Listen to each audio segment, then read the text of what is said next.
Welcome to the salt of the streets, coming at you every week with this food for thought. Hope you ready to eat. With everything going on in this nation, we need some information, and that's why salt need to be stationed in your rotation. With real talking, real topics, real people, real problems. Think we need some help to solve them, and leave it up to Colin and the Donovan. Cause that's what's that? Let's get ready.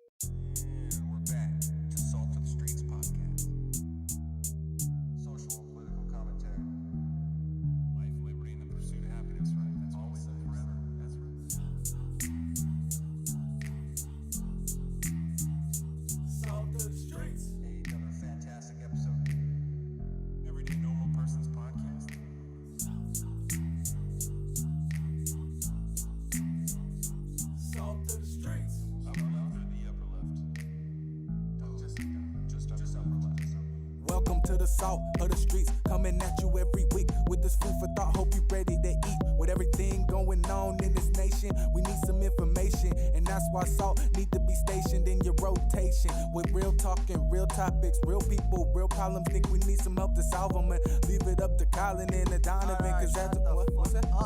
Let's get ready.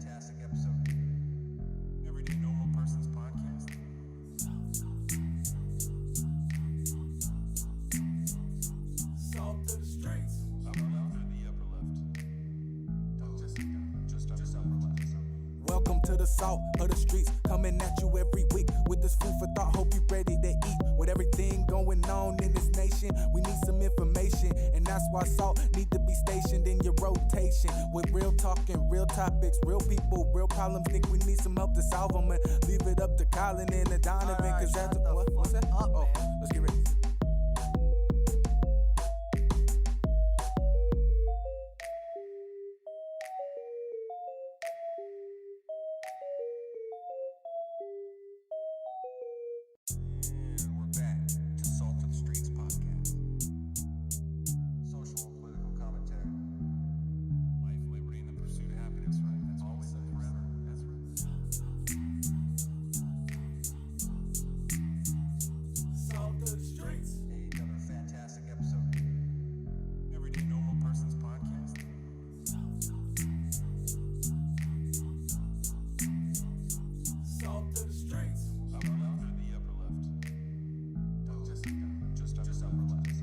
Welcome to the salt of the streets, coming at you every week with this food for thought. Hope you ready to eat. With everything going on in this nation, we need some information, and that's why salt need to be stationed in your rotation. With real talking, real topics, real people, real problems. Think we need some help to solve them, and leave it up to Colin and the Donovan. Cause that's what's that? Let's get ready.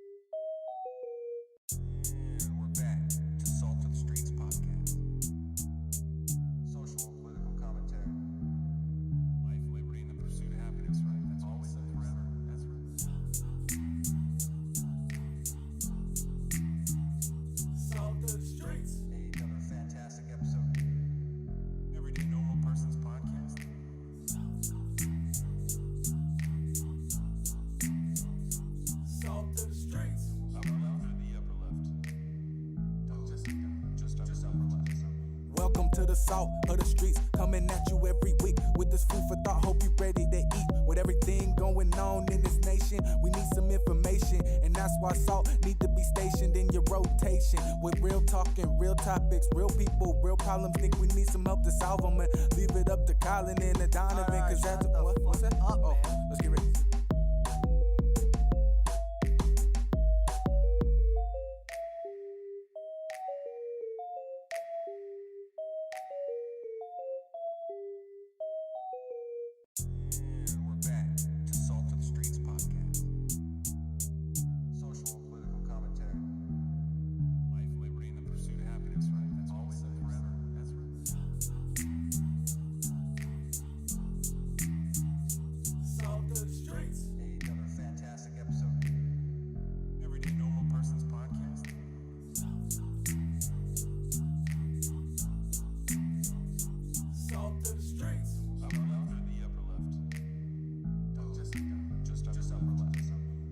to the salt of the streets, coming at you every week with this food for thought. Hope you ready to eat. With everything going on in this nation, we need some information, and that's why salt need to be stationed in your rotation. With real talking, real topics, real people, real problems. Think we need some help to solve them, and leave it up to Colin and the Donovan, cause that's what's that? Oh, let's get ready.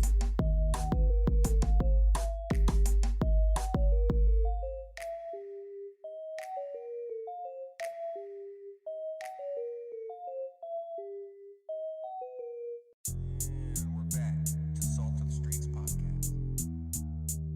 Social and political commentary. Life, liberty, and the pursuit of happiness, right? That's always and forever. That's right. Salt of the streets. Hey, another fantastic episode. Everyday Normal Person's podcast.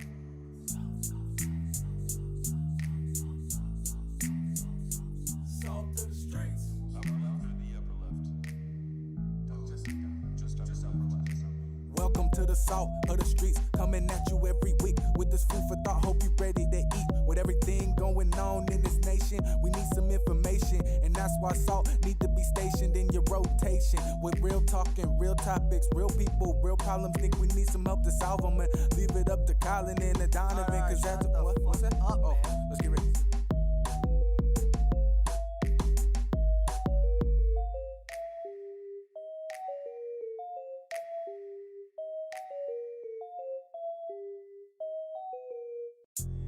We're back to Salt of the Streets podcast. And just like a red, white, and blue phoenix rising from the ashes of political bipartisanship, we are back to Salt of the Streets podcast. This is Sunday, February 28th, 12:28 p.m., episode 103. Oh man, we're like another 30 seconds would have been an even 12:30. Man. Well, welcome back everybody to the Salt of the Streets podcast, your one and only source for social and political commentary on all the weekly news, pop culture, and sports that you could handle.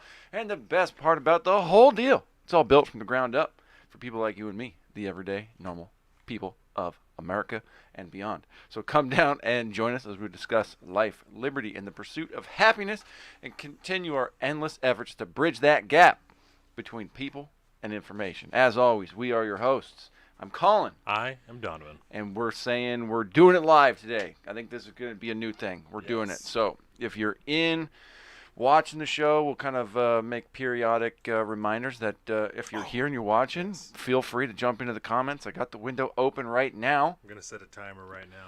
Oh, perfect. Perfect. Yeah, so we can plug ourselves occasionally. Every we 37 always minutes. forget to do.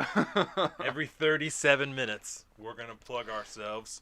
Why And, 37? Does it just feel right? Just the number I picked today. I like it. I think that's just what we're going to run with from now on. Every 37 minutes, you're going to hear us plug ourselves.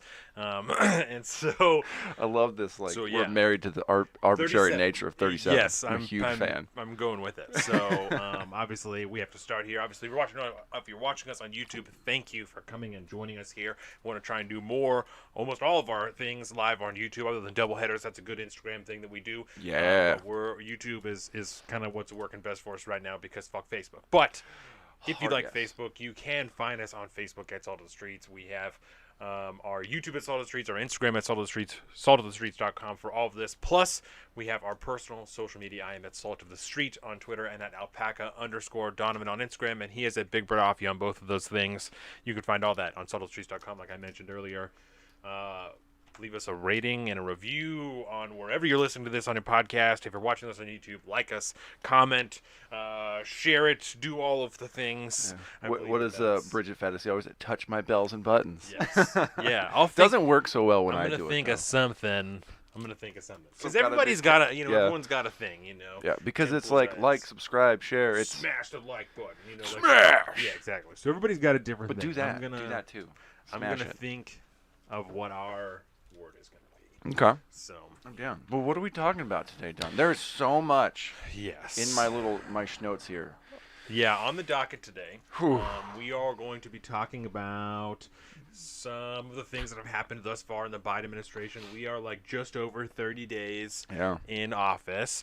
So we're going to talk about some things that have happened in the Biden-Harris administration. We are going to talk about, I'm looking at the wrong side of my notebook here. We are going to talk a little bit about the stimulus bill, some things that are in there. We're going to talk about the Texas power grid and the problems that they had last week, 2 weeks ago when the snow hit, because I don't know about you or anybody else listening, but I heard a lot of different information through varying sources. Oh, yes. Conservative sources that jumped right on one, narrative as soon as right out the gate. It was like, this green energy is murdering people in Texas. Yeah. I don't know if that's the case. So I thought that was interesting. So we're going to dive into that a little bit, talk a little bit about the Texas power grid, and then we are going to talk about a letter sent from a couple of congressmen to the CEOs of telecom companies regarding conservative media and the misinformation and disinformation that they are allowing to be spread on their channels and letting people consume. And this comes obviously just a few weeks off the back of Brian Stelter's show on CNN that limiting someone's reach is different than censorship, which is absolutely ludicrous. Hilarious if it wasn't so terrifying for people like us who are trying to spread unbiased information. So it just means that, because they're trying to cement themselves as the sole gatekeepers for all information. Yeah. Well, unless you're getting it here, it's not. It's like a news guard gone haywire. And it's not just them, because even when I was watching Rising this week, they have what they call Team Rising. Right? Yes. And so they have a panel that I guess they used to have people in more often, but since Corona, everybody is, zooming in. But I had wondered, I wish that I could fucking remember what his name is, but they have him on consistently. And he was even trying to argue, he's like, oh, you can't try and compare, CNN and MSNBC talking about Donald Trump and Russiagate to, people on Fox News that are actively involved in, Stop the Steal and, like, the 6th of January. Like how can you not compare those two things when they are literally the exact same fucking thing? Like, they are the exact same fucking thing, except liberals don't have guns or the gumption to, like, go and attack the Capitol, you know what I'm saying? Or even a figurehead to polarize them to the point to which that's what they would do, And as long as you do all that stuff before it gets dark out, then it's all totally fine, too. Don't forget that. Or no, you have to do it after dark. After dark. Can't do it in the daytime. Otherwise, God, that was... Was that Merrick Garland? That was yeah. So we might get into some of that a little bit. How much of that hearing did you catch? Any of it? Just some clips, yeah. Yeah, because it was. There's a couple like lines. Oh my God. Oh what was it? The illegal border crossings. Yeah. That question. Oh my God. That was so perfect. So whether or not illegally crossing the border to come into America should be a continue crime. To be illegal. Yes, whether or not it is a crime. Yes. How do you not say, like, well, yeah, if it's illegal, it's a crime. You can even I feel, without implementing your own personal opinion, you could even say yes, and it would be up to Congress to adjust it to a way or further define or redefine in what it means to illegally cross the border. Like, you can even, because you're like the highest official in You're trying law. To be the attorney general, man. You can even say that, and that's not like a conflict of interest. That's not showing bias. That's like, I'm going to enforce whatever is the law, and currently this is what the law is. But if you would like it to be different, then we could talk about it, that, because that's the same thing. Whoa! Studio collapse. Scare the shit out of the dog. It's okay. We're out here. Paintings are falling. I think she was wagging her tail like as she was falling asleep, and there was just enough wind to blow the painting over on top. This is why we call it the Tale of Doom. Yeah, that's pretty funny. And now she's just like, what the fuck? What happened? just happened? Yeah. So I did think that was pretty interesting. Just the complete denial of, like, I don't know, because he said Merrick Garland. I've not really considered it. Like, I haven't thought about it. That's right. Yeah, it was like, if it was a 3-minute response, 2 minutes was and I think I said to you in like in our text message earlier this week that like I cannot stand that. Like as somebody now, we've been doing this for like 3 years now, over 100 episodes, Yep. and we don't sit here and go, we No. may say like a lot because that's something that people do, and we're actively trying to at least I'm trying to actively curb that, but we don't go No. we'll at least take a second, and say, like, I'm trying to think of the right word for this. Yes. We don't, and I hate it. I hate that so much. Oh, it's so Where did that annoying. come from, do you think? For your hatred towards that? Has it just been lately? How long has that affected you? I feel like it's become just more frequent from the people that I hear from more consistently. Jen Psaki does it all the time. All the time. While she's looking through the notebook. Oh my and gosh, this I and Don't horrible. act like your notebook is It's worth horrible. anything, Jen Psaki, all right? There's only one notebook that has the power. And it sounds so unprofessional. It's Like so it bad. sounds so unprofessional. And when when you're the press secretary, literally your job is to talk to people. Your job is to That's your clearly job, communicate. Is to communicate with the press, and you sound like an idiot because you can't string together a consistent sentence without then it's horrible. Yeah, she's terrible. It's not good. She's terrible. And it's not because she's a woman, because like I said, this whole thing started with Merrick Garland. Are you sure? So I swear to God. But, Fucking sexist, aren't you? I did see this beautiful meme because we talked about I yesterday. do love a good in the meme. Pre-show. And I think it might have just been a tweet or something, but it was obviously we talked about the airstrike in Syria. Maybe we did. I think we mentioned it. We mentioned it. Anyway, there was an airstrike in the pre-show. in Syria. Yeah, yesterday there was an airstrike in Syria. Obviously, so we're going to start here. Yeah, we'll The just do first that. military action of the Biden administration that apparently was in response to an attack. So okay. Yes. So let me start here. This was Thursday. Yeah, this was a missile attack from the American-backed regime in Syria against the Iranian-backed regime in Syria, right? And this was in retaliation. This is just to get all of the correct details out there. Hit it, baby. Hit it. And this is apparently in retaliation to an attack in the reverse order a few weeks ago in which some American contractors died, some other people died. Yeah. American and coalition base over in Iraq which from a rocket had to rocket be attack. very narrowly reported because I didn't even know that it fucking happened. Oh, right? I remember when it happened. It was like many kind of like attacks over there. It's like, oh yeah, a U.S. contractor was killed. Some U.S. service personnel were injured. And then it was in and it was out. Nobody cares about like that in the news media these days. Nobody cares to report on anything like that. It's a nothing story for these people. So I saw it pop in. I might have saw an article or something on Twitter, and then it was gone. So this happens, right? Immediately, people are finding delicious tweets from Joe Biden, from Kamala Harris, from Jen Psaki. How did you not scrub those guys? About, How did you not scrub those? How Come it's on. unconstitutional to, do airstrikes in Syria and to be, to have American backing for any of this is horrible and it's human rights abuse and all this shit. It was beautiful. It was hilarious. The irony it was delicious. was so delicious. I love it so much. So the tweet that I saw, the meme that I saw was like, the first airstrike happened in Syria, but Jen Psaki said all the drone pilots were black, so it's okay. so it's all right. It's like, well, at least there's that. At least it's the most diverse drone strike crew in American history. So at least we have that. You said and I don't even know if it was real or not because it looked super high quality, but the pictures of like the missile that had like had the trans flag painted around it. It had Black Lives Matter painted on it, like all the all the different things. And I was like, well, I hope it was a meme.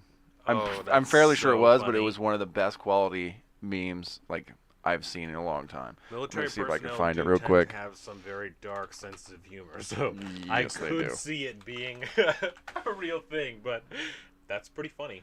Oh man, please be right here waiting for me. No. Ah, damn. Type in meme, see if that comes up. Meme. No, it's close. It was something just like that. Oh, there it is right there. Look at the missile. So you got there's funny. that, and then like there's going on back. I mean, that's funny. wow. I thought that was pretty good. But I mean, look how Yeah, that could be real. That It could could totally be. be real. That's pretty funny. But then again, it's also 2021, and the power of technology is pretty surprising. Yes.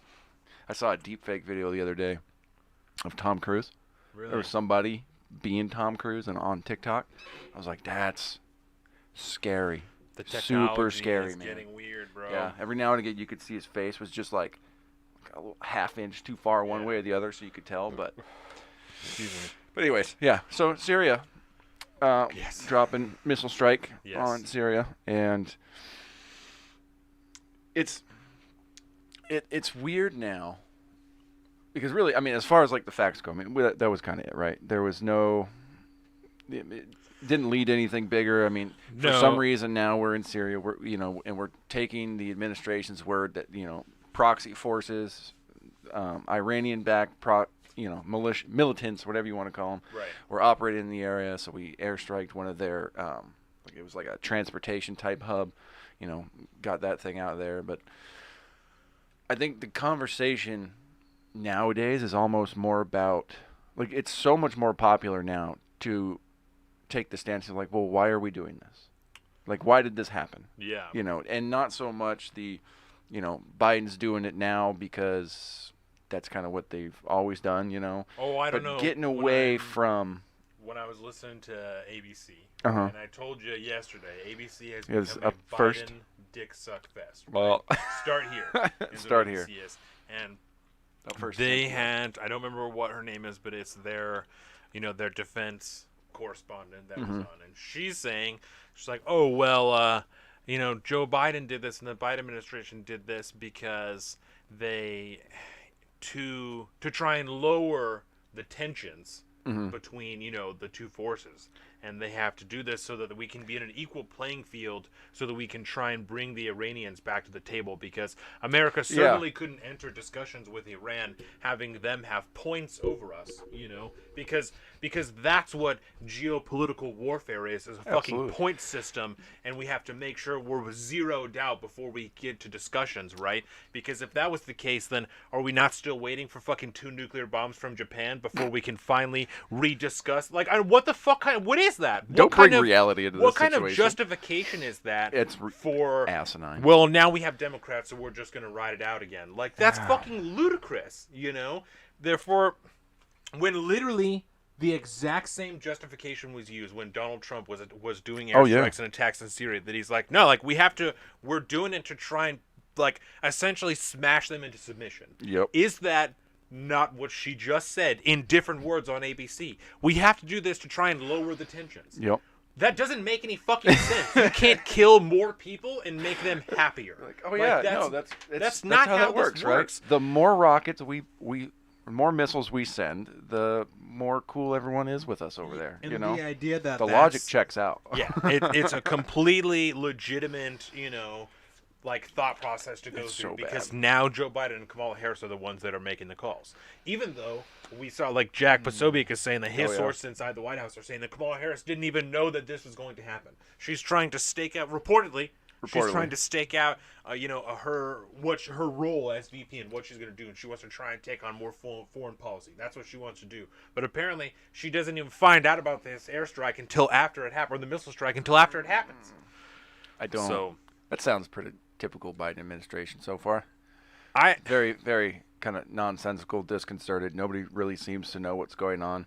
The double speak is rampant. Yeah. From everything from making those like little promises like they want to make, like milestone wise throughout the first 100 days, or making the milestones so insignificant that they're basically already achieving them, but they're going to talk them up like they're the next biggest thing. This is literally it's no different when it comes to Syria. Literally a quote from ABC from that. Oh, I love it. Start here. America just hit back.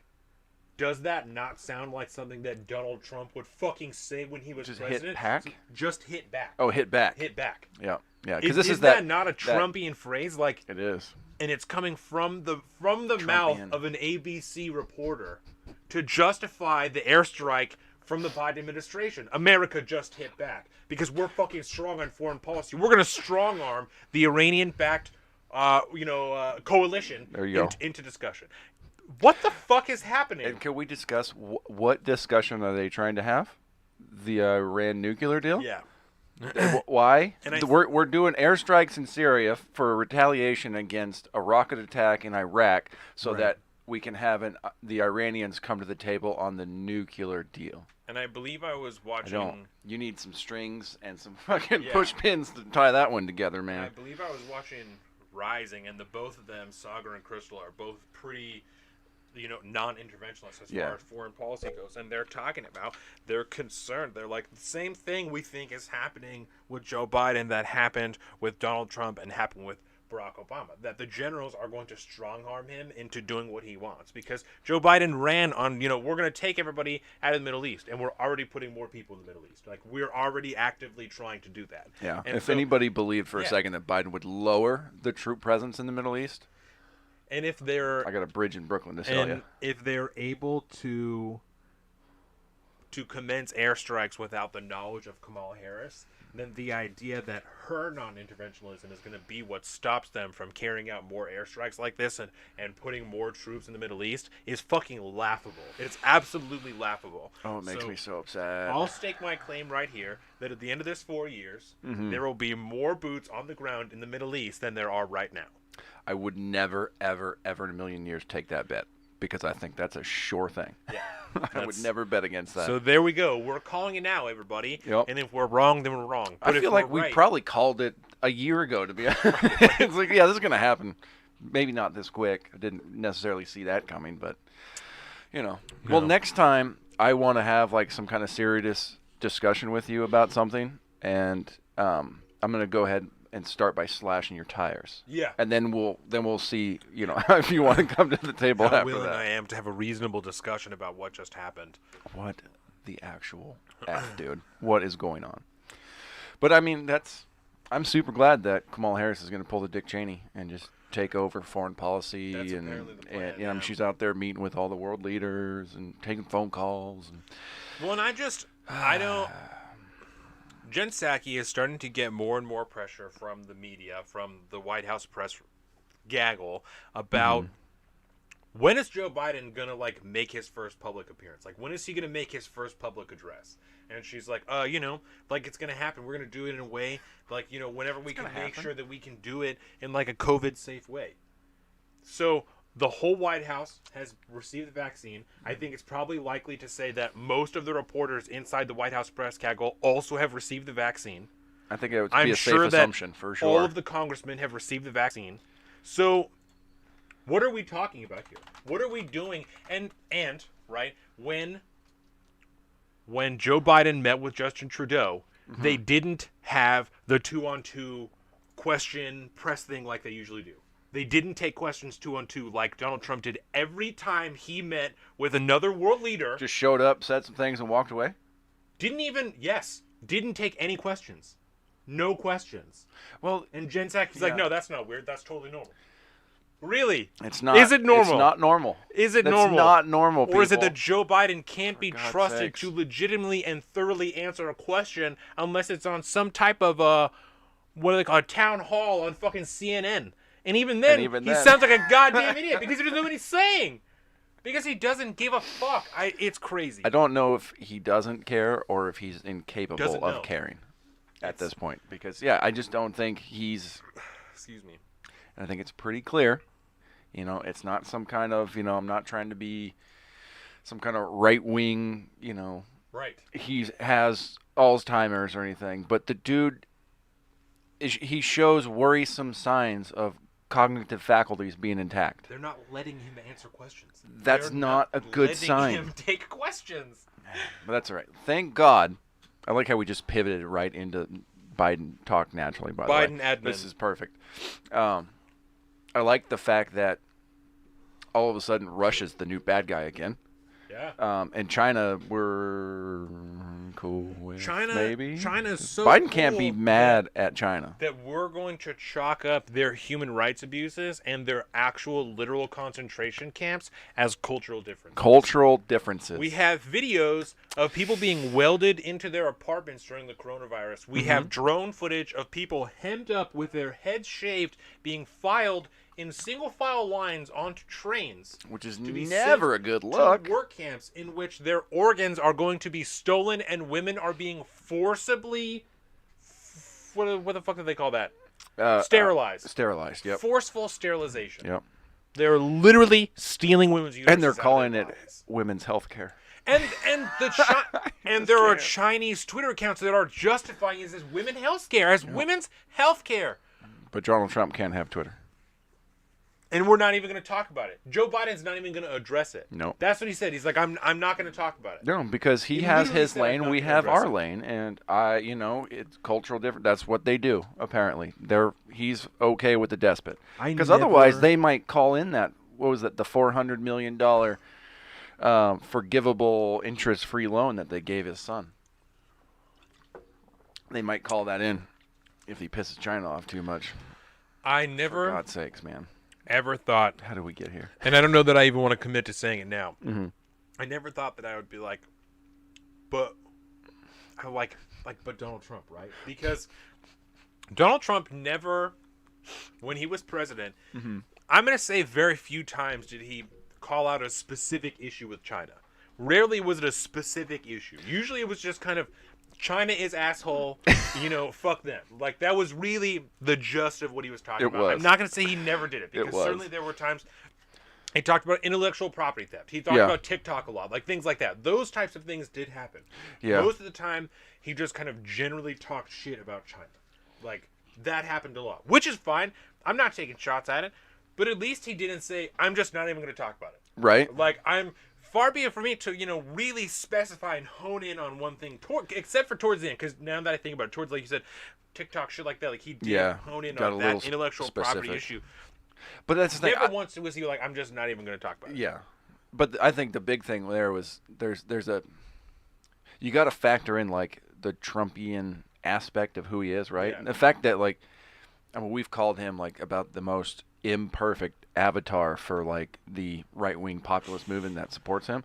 He's about the worst avatar you could have for somebody like that, but he's the only one that at least thinks about those ideas. He can't articulate them very well, but when he says fuck on China, you understand, like, he has specific things, like, he has specific reasons for that. It's just he would never, ever be able to articulate them. So he just goes, China virus. Everything's terrible. Bad China. Yeah.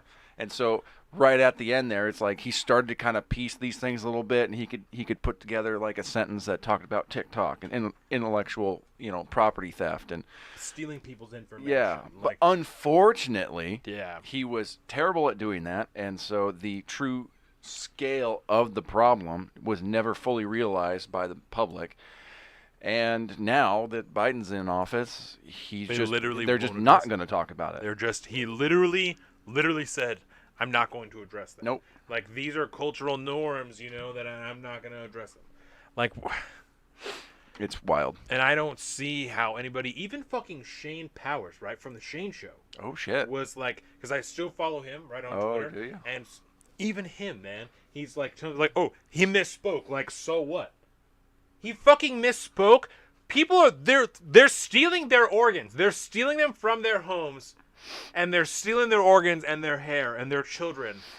Yep. And he fucking misspoke about it. And like, why? What are we talking about here? I know. What are we doing? So bad. What are we doing? Oh. It's just. It seems like it's just the establishment, right? Because even Morgan, who was like we have to go for Joe Biden, like this, like totally sold, is now like, fuck Joe Biden. Mm-hmm. Like, he's already doing airstrikes. Like, she shared someone's tweet or whatever on Instagram that was like, oh, we can still blame the establishment or whatever, or like hate the establishment. Cross out, she said, Biden made this decision. It was like, fucking yes. Like, that's, and I don't blame anybody for not being able to see it at the time, because they were so... I do. I don't blame anyone because I get it. I understand it, right? That they were so blinded by the hatred for Trump or the whatever that they were, like, not willing to fully listen to, like... But this is still the reality of Joe Biden, Yeah. But I do wish that they had understood it sooner, because now this is 4 years of this. Oh, yeah. Like, we're 30 days in. It won't be 4 years. Don't worry about it. We're 1 month in. That's it. We're 1 month into the Biden-Harris administration, and we're fucking out here. And the worst part about the whole deal is, even, like, I joke around all the time about, like, Biden is not going to. He's not actually going to do 4 full years in there. Like, there's no way he can handle that unless, again, you just put him in the wheelchair and put the blanket on him, put him out in the sun, and then Kamala Harris runs everything. But it doesn't matter whether it's Joe Biden at the helm or Kamala Harris at the helm. This is The establishment Yes. is in, like you said. The establishment they have the reins again. Yeah. And they're not going to let go. If you think for a minute Trump's going to get back in that office at some point, for one, he's 1,000 years old too. But if anybody is, CPAC is going on this weekend, right? Yeah, he's Donald Trump speaking today. he was going to speak today, right? And I don't know if he did or not, or if he's going to still. I think that's the plan. That was the plan, yeah. I told and you the guess theme there was is some America pressure. Uncanceled. Oh my That's God. the theme for Oh my CPAC God, this I weekend. I haven't listened to anybody's speeches from Me neither. CPAC. I saw one a clip of from- Ted Cruz. Yes, I saw freedom. I did. I saw the clip from Ted Cruz, which is really fucking funny. But It's gross, man. Ted Cruz is a spoke, terrible, Josh terrible Hawley human being. spoke. Yep. I saw Dan Bongino, I think. Yeah, we have to call out Steven Crowder again real quick. That's fine. Because when he had He's bumming me out lately. Ted Cruz on 2 weeks ago, right? Yeah. Leading up to that, he was going on and on and on about I'm a terror to any Republicans who come on here. He's Now we're gonna ask some tough questions. You got some splaining to do. He said that, right? Yep. And then Ted Cruz comes on. Yeah. No How you fucking doing, Senator? hard Is everything questions. great? Yep. Okay. He's like, how about this? no, I totally understand why Yeah. you would do that. I get it. Blah blah blah. And then has the gall to say that he asked Ted Cruz some tough questions. He was didn't like- ask him a single tough question. What the fuck? He didn't push him at all. He did not want to jeopardize his relationship with Senator Cruz, and that is just.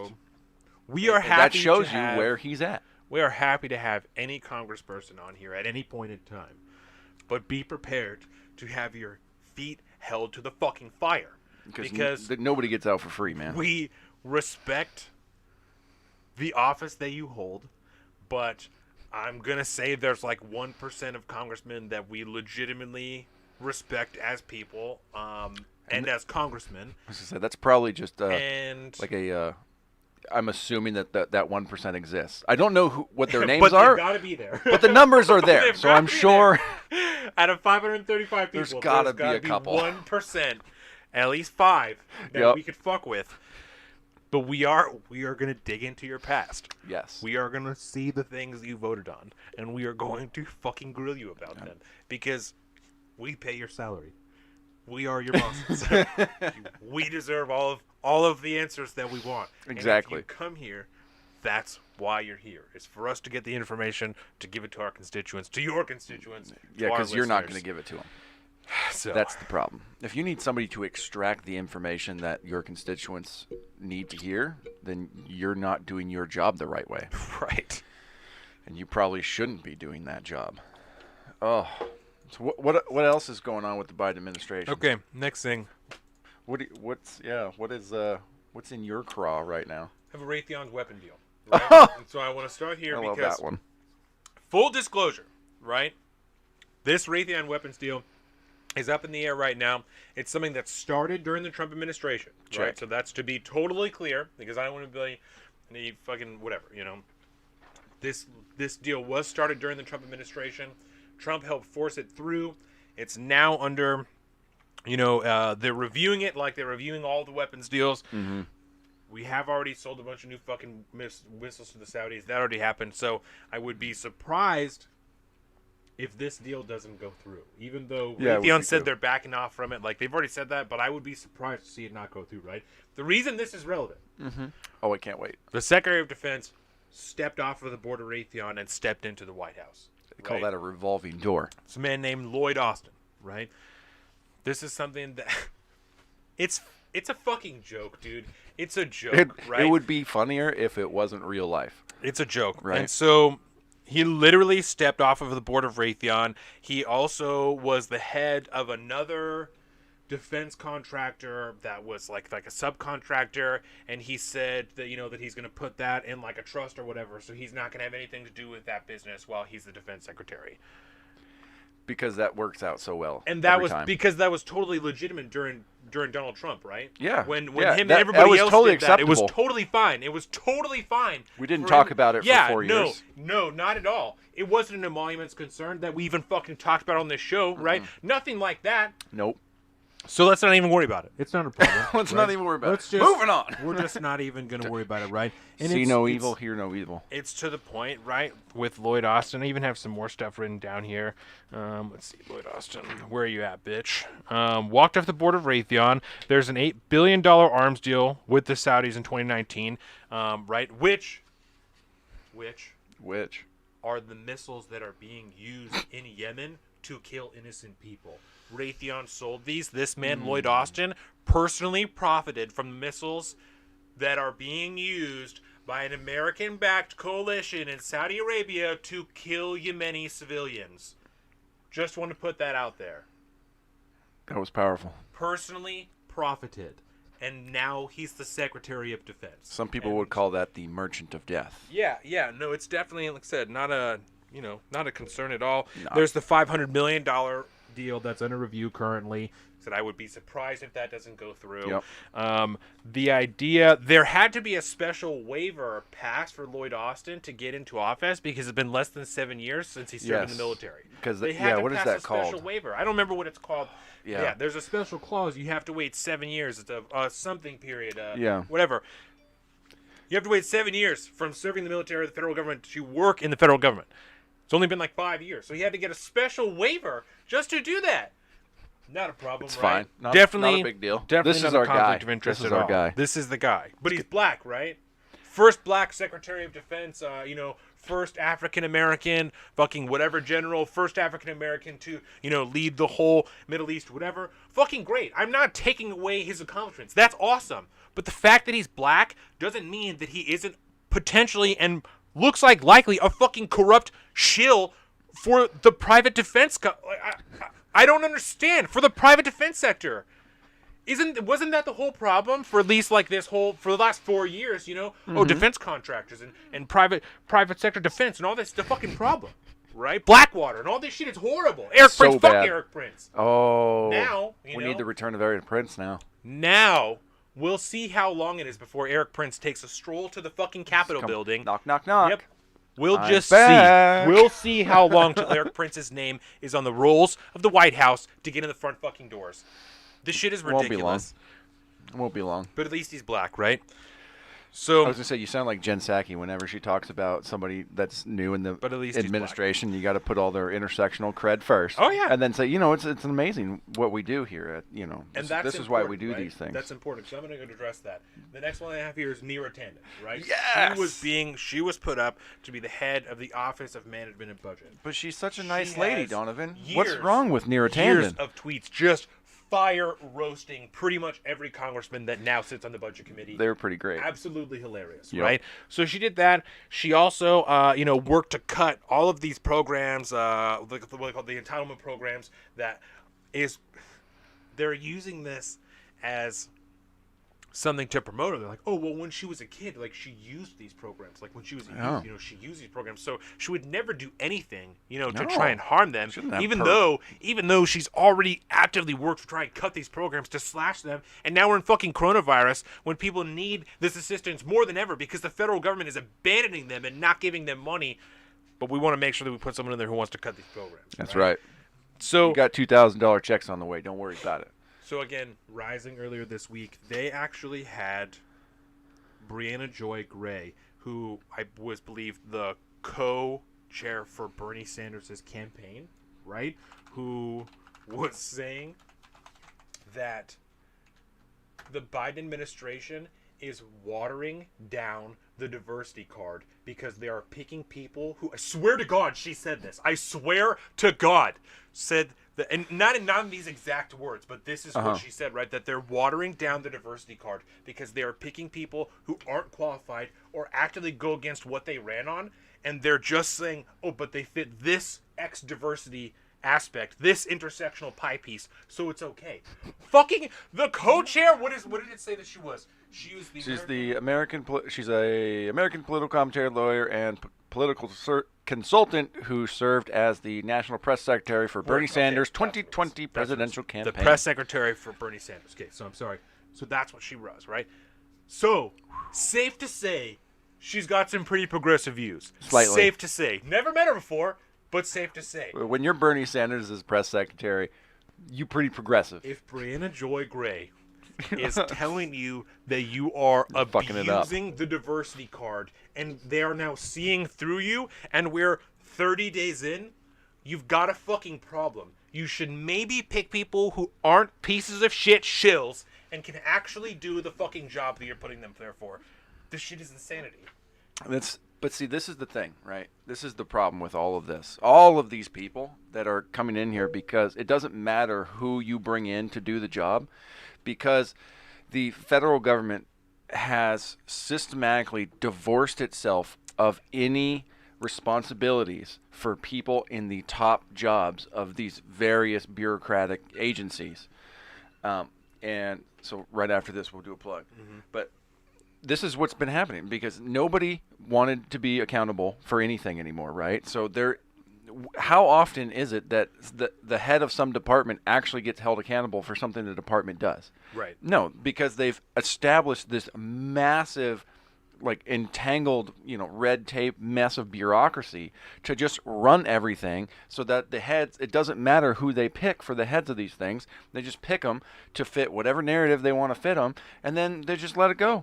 Trump did it with all his buddies, all his money-making guys. Biden's doing it with, the furthest. We call Rick Perry. Was that the Rick energy Perry. secretary? Yep. Is that what? Yeah. Yep. So Rick Perry. All these people. Oh, yeah. Who was it? Rex Tillerson. You know what Rex I'm saying? Very Tillerson. first. All these people. All of them. The very same thing happened when I Donald forgot Trump, about Rex Tillerson, the bro. very same thing happened when Donald Trump stepped Yep. into office. He was taking heat for months, but all these establishment people that he picked, and all these CEOs Oh, yeah. and corporate motherfuckers that he put in these offices. And at the end of the day, it doesn't matter because they don't do a thing. And they the don't same do thing anything happens. except show up and occasionally, make press releases and shit. Yeah. Other than that, it's this just giant bureaucracy that just runs itself. And so they can just they can hire near attendant. Yeah. Because all it is just it's a check for them in a box. Done. We got that one. Looks good. But people now- will like it. Now they're starting to have even Democrats that are coming out and saying that they won't vote for Neera Tanden. They will not vote to confirm her. And they should not. And Jen Psaki, when she's being asked about it, is still just hammering on. She's like, she's our pick, and yeah. so we're just She's making sure, great. we're canvassing. We're just calling all the different, congressmen that we have to answer all the Yep. questions of blah, blah, blah. Even though they've come out and publicly fucking said that they're not going to confirm her because they can't trust her to be unbiased. And what They was all it? have already signed these ethical waivers yes. or whatever, like you said. The that- loyalty pledges. Yeah, that she already has been shown to violate. How Yep.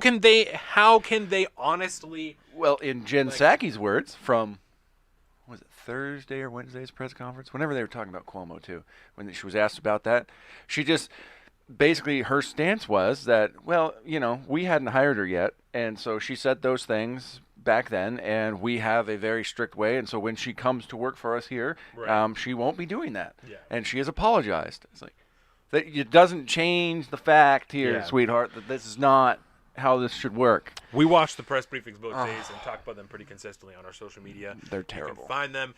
Our personal social media, I'm at Salt of the Street on Twitter and at alpaca_. Donovan on Instagram, and Colin is at Big Bird Offie on both of those things.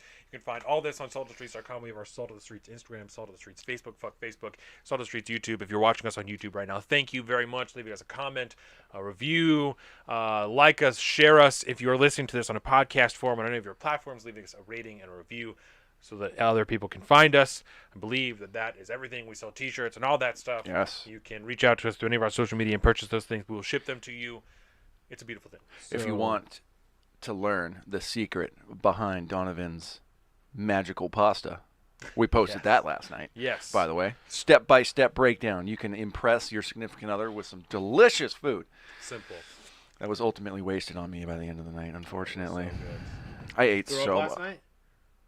Yes. Oh, no. Yes. It was a rough night. Oh, no. I had a lot to drink that night. You did We were drink just a having lot. way too much fun. That was all. Yeah. But You were on the it straight it liquor, makes bro. my I was That's what That's will what do did it. Yeah. half a bottle of tequila and half a bottle of bourbon beforehand.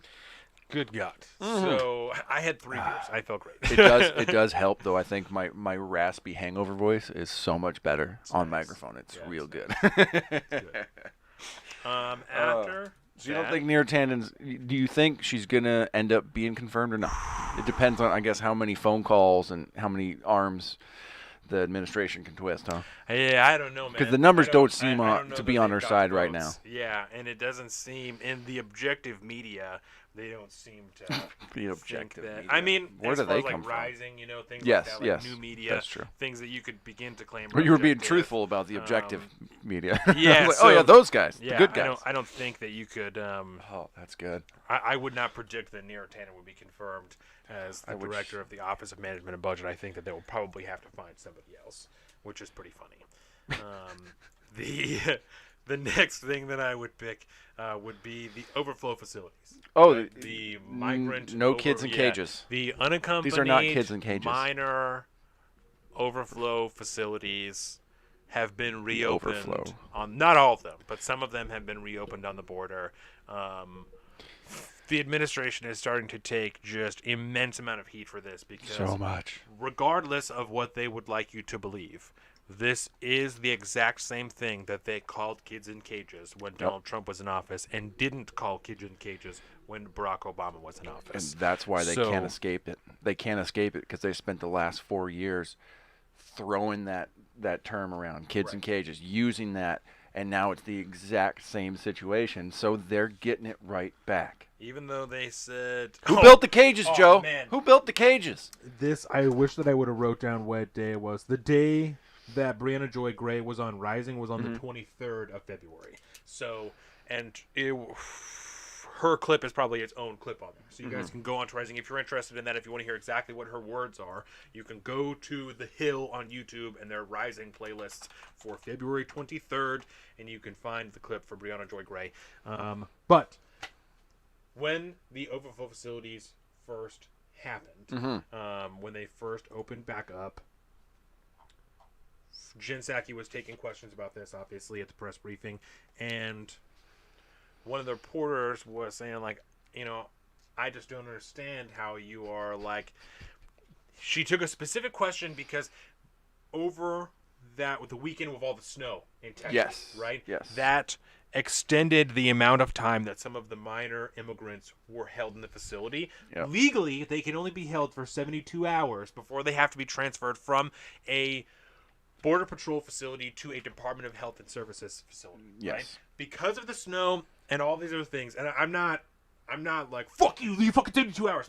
I know, but because of that, right? This is the legitimate reason. Because of that, there was delays, and there were some children that were there for like 4, 5, 6 days before they were transferred to another facility. They're not good facilities, right? No. That's They're their FEMA whole, tents. That's their whole jam, is that the Border Patrol facilities are shit, and that's why the children have to go to Health and Human Services facilities because they're so much better, right? Yes. And they're saying that, like, they've got video games now. They're genuinely improving the health Yep. and super, Getting education which going is great, on and which is great, healthcare, right? Yeah.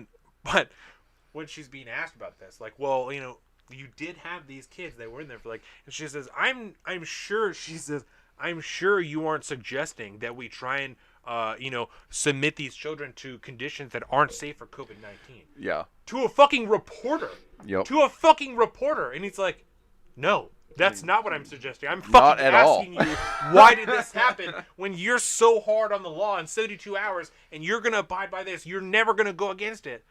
But now you've done this. Yep. Yes. And there's that moment where she kind of was like, what do you want me to do? Yeah. And What do you want me to she do? said, All right. We're doing this- everything we can. She said, this is not kids in cages. No. This is This is not literally kids in what. cages. So this is not kids in cages. We are not ripping children from their parents' arms at the borders. Oh, okay. We're having somebody who clearly speaks Spanish come down and say, you need to let go or we will have to rip your child from your arms.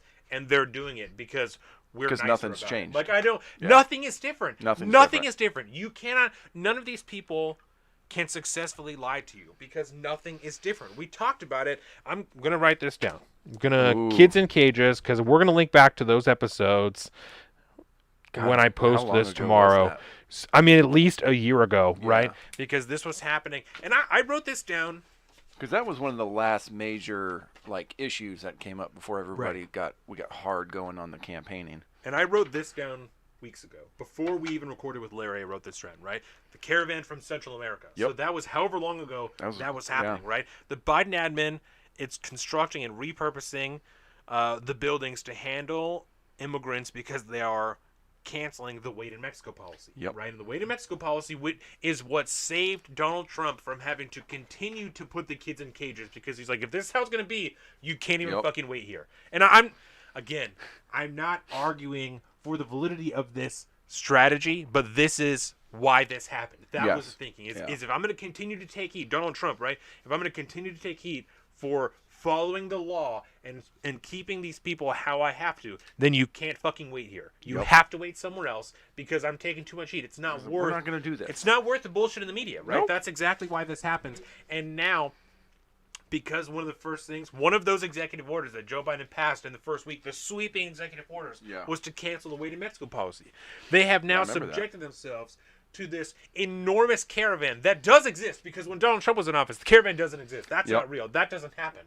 Now we've seen videos all through Central America of different police forces trying to stop them because Oh, we're like, yeah. listen, you're going to get fucked if you go to America. Yeah, you can't Like, do this. They Don't- changed don't everything. do it. You're going to get in Don't trouble. do it. They changed everything there. You're going to get in trouble. They changed the guy in charge, and it's not a better place for you to go. Yes.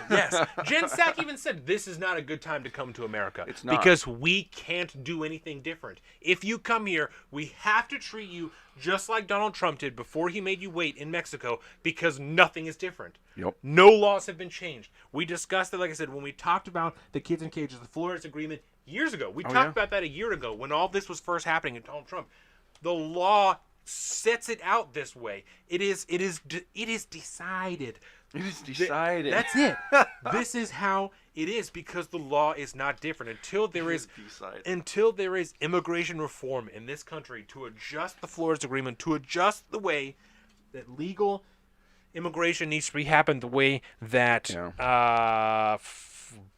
not refugees, but asylum requests are processed. Until all of this is changed legally, this is how this is going to be done. Regardless of who's president, regardless of who's the press secretary, regardless of what color they are or where they came from or anything like that. This is how this is going to be. It's not going to be any different. Next thing I wrote down here, they're definitely scared of the caravan, because if they show up and we don't have enough good places to keep them, they have to put the kids in cages because no laws have been changed. And that's why Trump made the Wait in Mexico, quote unquote, this is not a safe time to come to America. Jen Psaki. This was weeks before this happened. I fucking wrote it down. I knew this was weeks before they reopened the facilities. Motherfucker, I'm telling you, I'm going to start dating these. Because I love it. weeks ago, I wrote this. At least 2 weeks ago, I wrote that. So you can pull it out. Huh, And here look we at that are. date. Huh. And here we are. I love it. And I it's mean, just- I love it, because if you couldn't revel in the painful irony that all of this is, and then them getting hoisted by their own petard, essentially, it would just be too painful. All this stuff, it's so depressing. Why? So stupid. Why is it that multiple administrations now have just tried to find a workaround for this problem down at the border? They just tried to put a Band-Aid on it and walk away so that they don't get in trouble and everybody keeps quiet about it. Nobody is even attempting to try to fix it. But then again, that's because Congress is broken right now. Yeah. Congress they don't do anything. The only thing they actually pass is through reconciliation. They can't even Like pass we talked about on $2,000 the checks pre-show. that they have the votes for Nope. when Biden comes into office. Nope, don't want to do it. We're having conversations at work. They don't with, wanna do the it. first 2 weeks of Biden administration, and Tyler and I are talking, and we're just talking. People, who love Biden, people who are down for Biden. We're like, do you know how you know that he doesn't give a fuck about you? Because they had the votes when he came into office, and they didn't immediately do that. Yep. That wasn't the first thing they did when they got there, because they had the fucking votes. And they still do. It's there. The votes are there, and they're still not doing it. Yep. Why? Because they refuse to take it on by itself. They will not pass anything. They won't try to pass a single individual bill that has that. It has to be in the giant omnibus package. Not even something like the $15 minimum wage. Right? Yep. Because that was a huge thing they ran on. It's like $15 minimum wage. Instead, we have to try and jam it into the coronavirus bill, and it's going to fuck the coronavirus bill. And they've waited so long on the $15 minimum wage thing that 2 other proposals have come out for minimum wage that are lower than $15. They'll jump on one of Again, those. if I had to bet whether or not $15 minimum wage across the globe or across the country was going to be passed, I would say no. Hard no. Because we have one from Josh Hawley that's $16 an hour for big businesses. Like small businesses would be exempt in Josh Hawley's plan. It's big businesses that would be required to pay $16 an hour. I wonder what and big then is. That's interesting. I don't remember who the other two people were that proposed one, but theirs was like $10 or $11, I think. There's no fucking way. There is no fucking way with these two other options out there, and now this bill has to go to the Senate because it was passed. There's no fucking way that $15 an hour makes it through. No. There's no way. It never will. It never will because they don't want to do it. They don't want to, otherwise No. they would have. Like you said, first day in, they could have done it if they actually wanted to. But they didn't want to. They don't want to. They've been lying to your face this whole time just to get your vote. Excuse me. It's nothing new. Nothing new. It's the same old crap over and over and over again. And it's kind of hilarious because part of the reason the price tag on the bill is so high, is for things like this. Yes. There's so much included, and you and Larry have read, and I know Larry read the entirety of the bill, and you are always way better than I am. 500 pages for that, which, You are always way better than I am about reading the actual bill. I like the bills. I know that there are things in this omnibus bill, this coronavirus bill, that have nothing to do with coronavirus. Well, there's a right? lot. And Most like, of it doesn't. Things like what, like millions of dollars to preserve language in like one of the First Nations tribes. Like that's what part of this money goes to. And again, this isn't even me saying that doesn't deserve money. Like, I'm not even saying that because I don't fucking know. What I do know is that has nothing to do with coronavirus. And if this is a coronavirus stimulus bill, we should only be talking about shit that has something to do with coronavirus. Most of the things they want to do with coronaviruses will not go into this bill. They won't even consider them. Like this thing, and this is like the pared down version, H.R. 1319. What they're calling the American Rescue Plan Act of 2021. Beautiful. Everything in there. Of course, Title I, Committee on Agriculture. And so then it goes through and it has all these different things about securing, food supply chains and blah, blah, blah, blah. There is so much in here. Yeah. But some of the best things, Education. we can get into that. Which are all those things legit. Cobra, there's the weird, they're going to start paying people to keep their Cobra insurance. I've never heard a good thing about Cobra insurance. Me neither. Never heard a good thing about Cobra healthcare. But it's a program. But it's healthcare that you can hold on to if you lose your job. You can still buy Cobra healthcare. It's kind of like Aflac, right? Shit healthcare. Absolutely shit healthcare. Yep. So instead, we're just going to help people keep shit healthcare instead of trying to help them find better healthcare. Or, like we fucking said that we would. And it's weird to argue in favor of things that I don't agree with. You know what I'm saying? Like, why aren't you doing this? Why aren't you doing something that you ran on instead of doing something that doesn't benefit anybody at fucking all? We would just rather... Because they don't care. We would rather supplement the cost for you to have Cobra, and then we'll just start pushing people to Cobra. And then we'll just be supplementing Cobra insurance. And everybody has Cobra insurance. And they all have shit insurance. And we're still paying out the dickhole for it. And everyone's going to have universal, horrible insurance. Yep. And we're paying twice as much as any other country. Yep. And it's going to be shit healthcare. If we're lucky, twice. And everyone's going to be happy because the progressives are going to be able to say, but we have universal healthcare now. We did it's it. universal. Everybody has it. It costs the government $90 trillion every 10 years, but we all have it. And it's okay. It's totally okay. And everyone is better off for it. And especially because money doesn't mean anything. We can print as much money as we want. We could pass as whatever amount of money. $90 trillion every year because we've inflated the value of the dollar so much that just 1 year of just Cobra healthcare for the country costs $90 trillion now. That would be oh my god, so bad. But things like this don't deserve to be in a coronavirus stimulus bill. Nope. And we've talked about this every time they pass a budget bill. Every time they do this, these enormous omnibus bills are killing the legislative process. Oh yeah, because it totally circumvents it. There's no reason. It totally circumvents it. They aren't. Just do your fucking job, right? Let me your job. Let me start one of these sentences, right?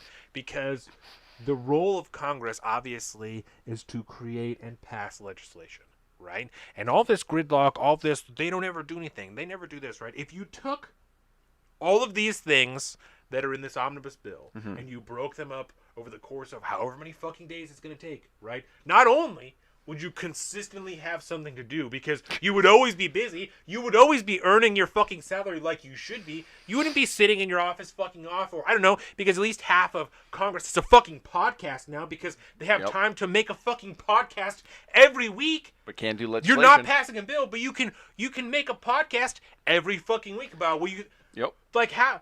You know why? Just because it takes cooperation and teamwork to pass legislation. And if nobody wants to work together because they don't have to, they can all make podcasts, they can all sit in their offices, and they can all get together, and Mitch McConnell will be, all right, guys, we voting yes? We're voting yes on this one. Okay, everybody cast your votes. Done.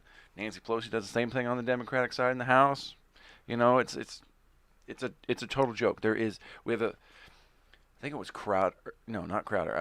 Shapiro started to call, we have a vestigial arm of legislature right at this point. It just sits there, it exists, but it didn't do anything anymore at all. It barely passes budget bills, and then gets on TV and podcasts and complain about the other guys regularly. Oh yeah, the country shuts consistently down now regularly, and people don't work for like 3 weeks at a time because they can't fucking get it together to just pass a budget for a year. Bro. Oh, how about this? So this is one of my favorite pieces in the bill. Let's hear it. Right. Let me see. What was the stamp for that one? That's section 51111. So I like the way they do these things on the Congress.gov. Yeah. There's a lot of hyperlinks for these bills because otherwise they're way too fast. They just jump to. They're so. There we go. 51111. Emergency Federal Employee Leave Fund. Yes. Okay. This is great because this is directly related to coronavirus, right? Yes. This is it's a good thing. We're going to help out people, particularly if you are a federal employee, right, and you cannot work because your kid can't go to school, right? So what are you going to do?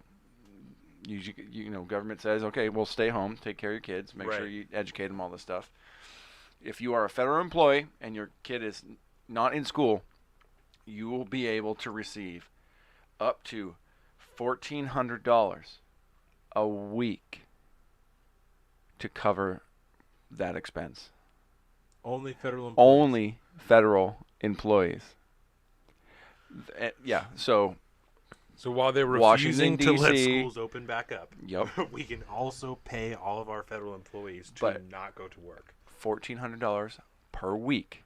Now, the That's standard a lot of American citizen can't get $1,400 a year from them, basically, at this point. I support my family on less than $1,400 a week. That's a lot of money. Isn't that unreal? How does that get in the bill? You're going to float federal employees that they make more than that, like in their salary. That's they make less than that in their salary. They're going to be making $2,800 every 2 weeks for their kids not going to school. Because the federal government won't do its job. Yes. That's one of the most precious pieces that I was able to come across in this situation.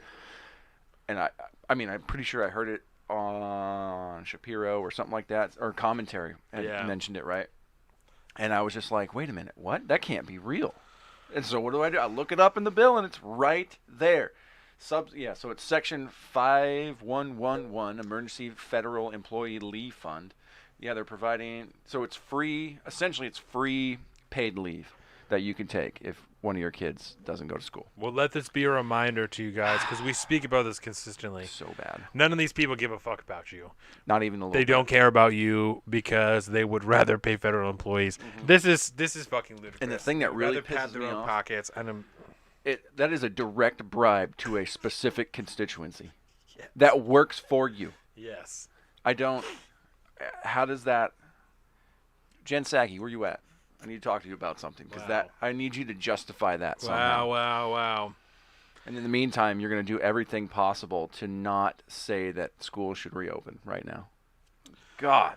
We should do our due diligence just because people are going to be curious about this, because we talked yesterday, the stimulus bill did pass, right? While we're talking about these other fucking stupid things that are in there, the things that are currently in there, right? All of this, obviously still has to go to the Senate. There has to be debated there and then voted on there. So Yeah. whether or not all of these things will make it through there is to be foreseen. But $1,400 stimulus checks are there currently. There are debates still about whether or not adult dependents get them or Yeah. parents. I know that was a big issue. And they did raise heard- the cutoff Yes. for salary, which Yeah. which was good because I didn't qualify for the original numbers. I was like, whoa, pause Right. button. What? Can we up that a little bit? And I know, like, I heard a lot from people that are my age that like ended their last year of school in 2019, and so they were still dependents on their parents. But now in 2020, they have a job, they have their own 2021? life. No, I mean last year. Oh, word. Because Yep. the checks when the conversation started and the debate is around 2020. what tax year it's going to be done on, you know? Yeah. And that's where the adult dependent thing is going on. Is in the first round of checks, there were a lot of people my age that went to school that didn't get checks Yep. because they were still dependent on their parents, even though they needed it now because they had a job, Oh, yeah. but they couldn't work because coronavirus. But now they weren't going to get the stimulus checks. Yeah. So that was a big point of contention. Oh, my gosh. The $15 minimum wage, like we said, is still in the House bill.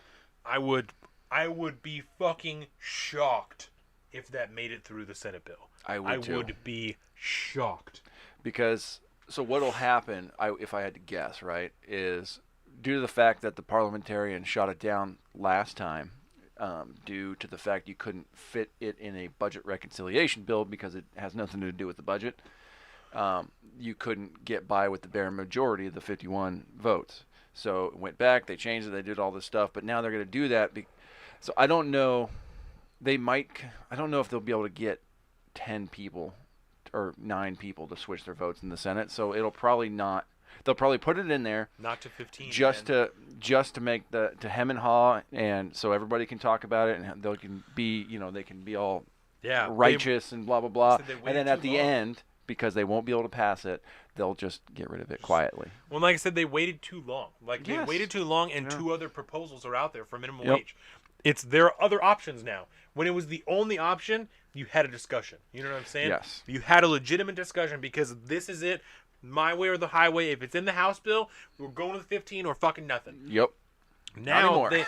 now there are already, and they're not even other separate bills. They're amendments that are prepared to be inserted into the bill. Oh, God. So that's what I'm saying. Like, it's not even a separate bill. Nope. Josh Hawley and the They can't group of do two, that. they're amendments. They're like, no, I have an amendment prepared. Just slip it right in there. Take out the 15. Put this in there. We're good to go. Remember when we said You're we were going to fucked. do any more omnibus Yeah, bills? they're fucked. There's God. no way the 15 gets in, bro. No way. Which I'm not upset about. Right? No, it's way because too big I of a got, discussion yeah. to just. I don't mean We're to have not- here. I mean for them to just slip it into an omnibus COVID Yeah. bill. There are way too many COVID bill. implications that go into a $15 minimum wage federally to just not have an individual discussion about this thing that will shift the economy of this country. Overnight. Oh my It's- God, yeah. And we talked about it yesterday. I'm not Yep. of the complete mindset either way that it will completely destroy small businesses or that, you know what I'm saying? I Yeah. think both of those arguments are overplayed a little bit, and that like, oh, it's not gonna inflate the dollar amount. Like, that's ludicrous. If everybody has more money, the dollar is worth less money. Yeah. That's how it works. how it works. It's not based on anything. And then if that's not being done, the way the it Fed is used to just work. the Fed is just sitting there plugging holes in the dam with their fingers, like, no, you're good. No, it's still It's still fine. worth the same It's amount. totally Don't fine. worry about it. Print up Don't another worry 6 about it. billion. Let's do it. Keep it going. It doesn't work that way. So both of those arguments, I think, are underplayed and overplayed a little bit. But it's- Essentially, it would be a total paradigm shift. Yeah. Economically, right? It wouldn't. It's not a black or white issue. It's shit's gonna go gray. We're gonna go blue all of a sudden. Right. That's I think the failure in, again, how to communicate that to the people. Everybody thinks it's Yeah. just that way, and so it's either a good or it's a bad. It's just gonna be real different. Yeah. Everything would be real different. Overnight businesses would close, new ones would open up, change in this. It would be just massive change. if they could afford to, my biggest concern would be the small businesses that barely made it through coronavirus aren't able to make it through the $15 minimum wage shift. Oh, yeah. And because new businesses are going to have a harder time opening because of those other factors, you're just going to have a further expansion of corporate America. Yep. All these other companies are just going to open up more offices. Oh, you need more jobs? Oh, yeah. Here, federal government, I'll open up a new facility Yeah. if you help supplement this new pay wage, because I can't really afford 15 yet, but if you pay the other 4, I'll pay 11, and I'll open up this facility and guarantee 3,000 jobs in this community. Is this not God, that exactly what sounds- we will see in the Yes. coming years? Yes. This is my concern. You say that, and I'm like, that is definitely going to happen. This is my Ugh. concern. For companies like fucking Amazon. Yep. Or Amazon, companies like Walmart. Boeing that are struggling, that are now losing their favored stake in America, because as we saw these video 2 weeks ago of The engine fucking blown up, engine- dude? yeah, Oh. no, I don't know. It's a Raytheon Boeing engine. Probably Delicious. great. Oh, no, it's a Raytheon engine on a Boeing 777. That's what God. it is. Raytheon engine on the Boeing 777. Dude, it looked like, if you didn't see the picture, I'll describe it, right? It looked like if you took your car and you stripped off all the paneling, Yeah. and then you lit it on fire. And That's then what put it that on the wing engine of a looked. plane. Yeah, up in the air. It was fucked. Dude, you see the video of the guy who was just recording Yes. out of the window? I was just going, I don't want to watch this because I have a feeling it's going to blow up and everybody dies. But luckily it did not happen from my understanding. Everybody survived. They Fucking landed terrifying. safely. Hey, if anything, this Too is much. this speaks good about the quality of the Raytheon engines. I mean, they'll get you Apparently. down safe even when they blow up. Well, now, and I have this here somewhere, now Boeing is taking a bunch of 777s out of the air Yes. because they're having to inspect all of these engines. The We just United played this game. States is the only U.S. airline using this engine plane combination, Oh. but there are other countries, Japan, Korea, and Australia, that are using the engine. plane, The plane. but not the engine. So they're just to give but they're Yeah. taking them out of the air just to be like, we're just gonna take another look at these and make sure everything's on the up and up. We don't want another 737 situation. Yes. Yeah, because that was not that 737 long ago. Max. Yes, the Max, which is now back in circulation, if Back, I back in remember the right. air. Yeah, which is super cool. You know. super cool. Makes Just me feel real killed safe. a bunch of people. Real safe. It's just a software issue, bro. We fixed it. Don't worry about it. The next thing it's the last thing that I actually have on here is the Keystone XL pipeline. Okay. And we talked about this a little bit when Yeah. we were talking about the hypocrisy of the Biden administration, right? Indeed. The Keystone XL pipeline, that project has been canceled. It was Super union friendly. It was underway. It was happening during the Trump administration. A couple thousand jobs were Yep. immediately lost because of the Bye-bye. Keystone XL pipeline. And I'm not Good we talked paying about it. Good union jobs too. And the Whatever that fucking means. Good union jobs. such an odd position I find myself in, because when this was defend the pipeline. You're right, because when Donald Trump opened it back up, I was like, you shouldn't be doing this. Like, I this know. isn't the right thing to We do. talked about this at the yeah, time, right? they're Yeah. blasting natives with fucking fire hoses and shit. I'm like, this isn't. Yeah, I this remember is that. not the right way to be handling this. That was a bad and call. now I'm like, you're taking jobs, motherfucker. Like, we're out here already. We're already doing it. Like, you know it's bad when even Canada gets pissed off at you for closing the yeah, pipeline. Canada's like, oh wait, hold on, don't do that. That's not. Yeah, what we are you don't talking have about? any other jobs. The only thing here is trees and snow and oil. Oil's all we got. Oil's That's all we it. got, guys. Nobody wants to burn wood anymore. This is it. We're on to metal. Like, yeah, it's too much, bro. And did you see? While the Keystone XL pipeline has been canceled, the Biden administration has announced their support for a pipeline straight through the Middle East. Yeah, the one that's going to give essentially Russia a majority control of Not saying shit about it. Europe's Yep. Europe's power. Yeah, so excuse me, they have not announced their support. They are You're just quiet. silently supportive of it. I know. Yeah, they certainly didn't come out and say we're fucking for this project, but they've Yep. been asked about it several times. Jen Psaki, and she's like, you know, We're just not going to talk about it. whatever. It's no big deal. So, But know. yeah, they're trying to start a war with Russia, man. I swear. Letting that stuff happen so that the world can get in a situation that NATO is now held hostage. The majority of their energy, their power, will be reliant on Russia. Well, can you imagine? You That's know, if you terrifying. start to see more and more Russian forces in the Middle East to try and help protect this pipeline, Yep. something happens, American forces accidentally kill Russians, or Yep. Russians accidentally kill Americans. It's got to go right That's through that. Syria, right? That's that. Oh, it has Yeah, to. it's like right near Yeah. where we bombed. Yeah. Yeah. So, What is all. that That's pipeline that. called?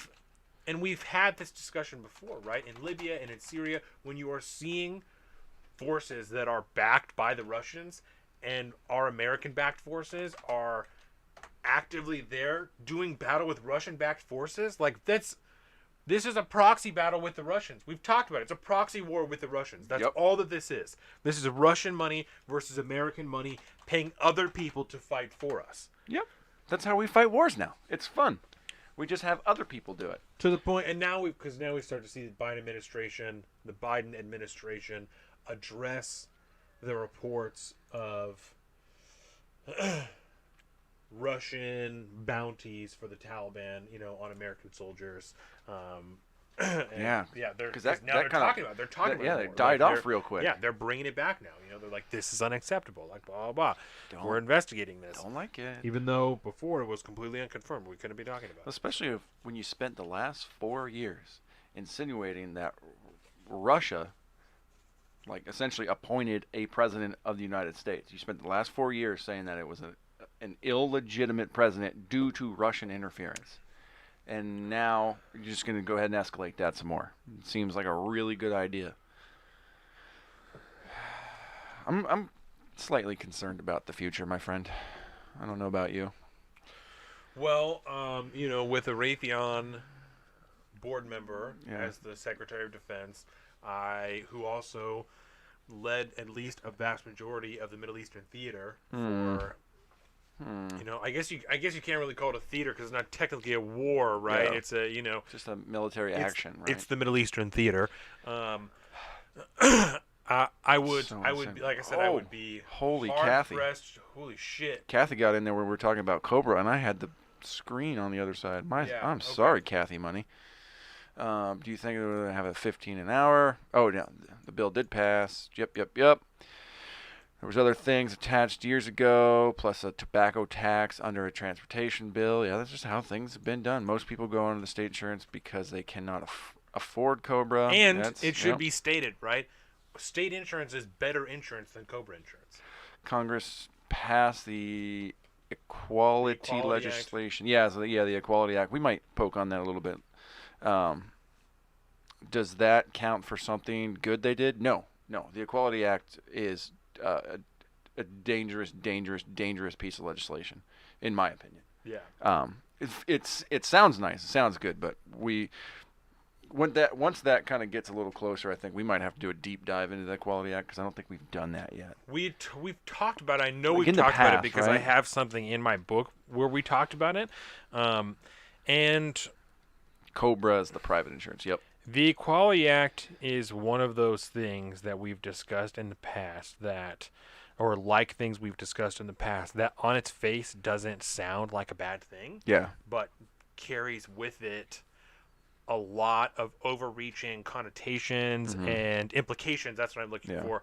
That will negatively affect what are considered now to be marginalized groups. Yes. Right? And we've already started to see this. I just want to remind everyone, we talk about things like this, and we're going to talk more about it on our private social or on our personal social media.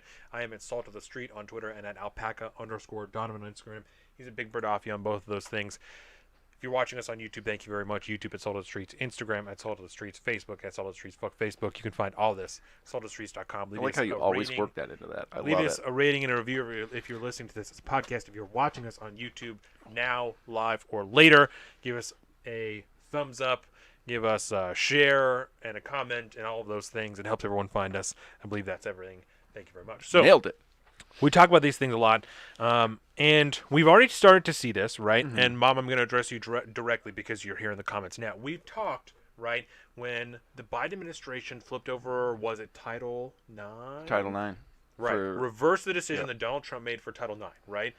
The progressive left was like, thank God we don't hate, trans people or whatever anymore. We love women, right? But we saw that immediately have implications of young girls losing their scholarships because we're not placing our trying to read that. Yeah, and I'm not going to address that.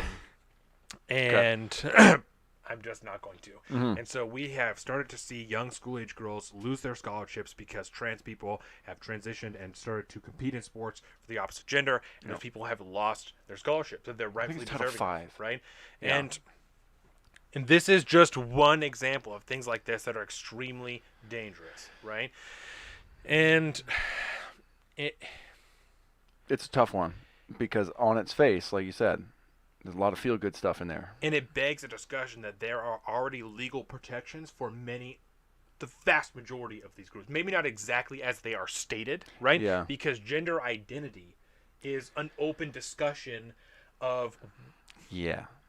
Do you know what I'm saying? I do. There are many people who don't follow that same ideology, and so to enshrine something like that into federal law is extremely dangerous. It would be like repealing the Hyde Amendment. That's something that I would compare it to, because it bears moral implications that you are forcing people who don't agree with that to abide by that. And there are many people who I've seen try to compare this to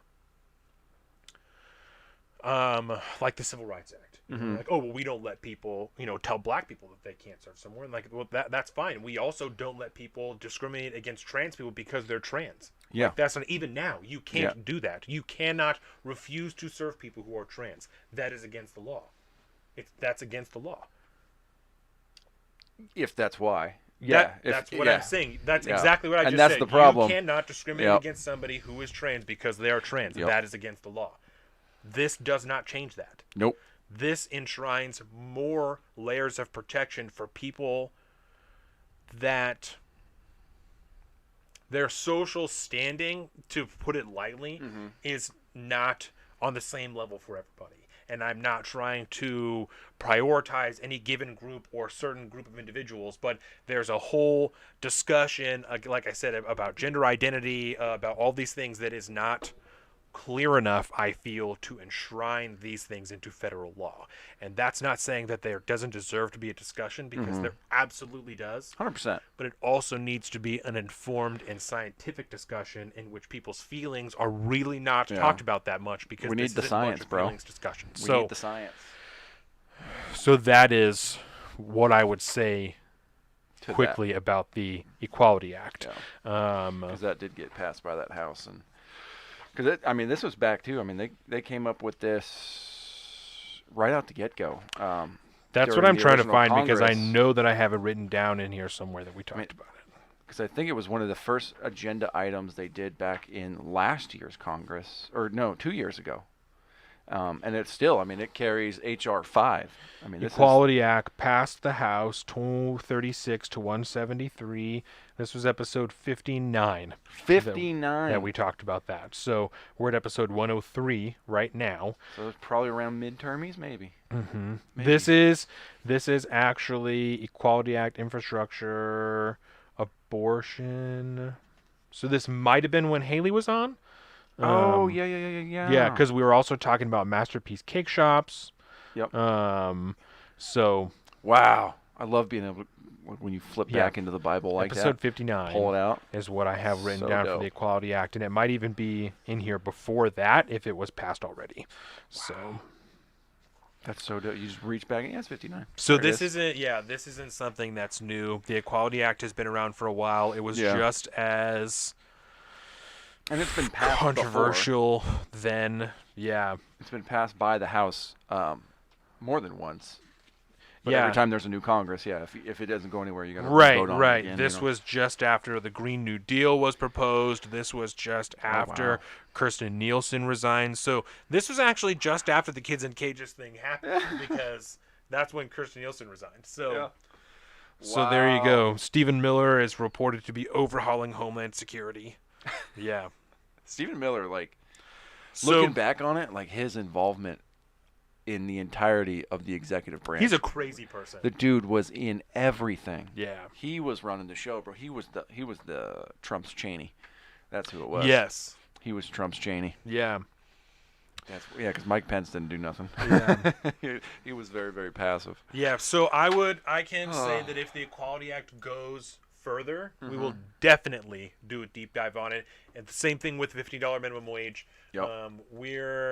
we weren't prepared to discuss it today, so we're not going to have a whole conversation about it, but I think we Yeah. addressed it. That it garners or deserves a much larger discussion than to just be shoved on the back of a bill and expect people to vote on it without having hours of discussion about how this is going to affect businesses, about how it's going to benefit. Because there's no doubt that it'll benefit. Schools. There's no doubt it will benefit people. There's no doubt, right? Yeah. People making more money is good for people. There's no doubt about that. That's not the question. Yeah. The question is that She gets hot as a woman over equal rights, equal pay. Well, we've talked about that a lot of times. I'm not going to We don't need to re-dive into that. I'm not going to address that. But anyways, I think the one thing that I would say is that there are no rights in America that men are guaranteed that women are not. this is very true.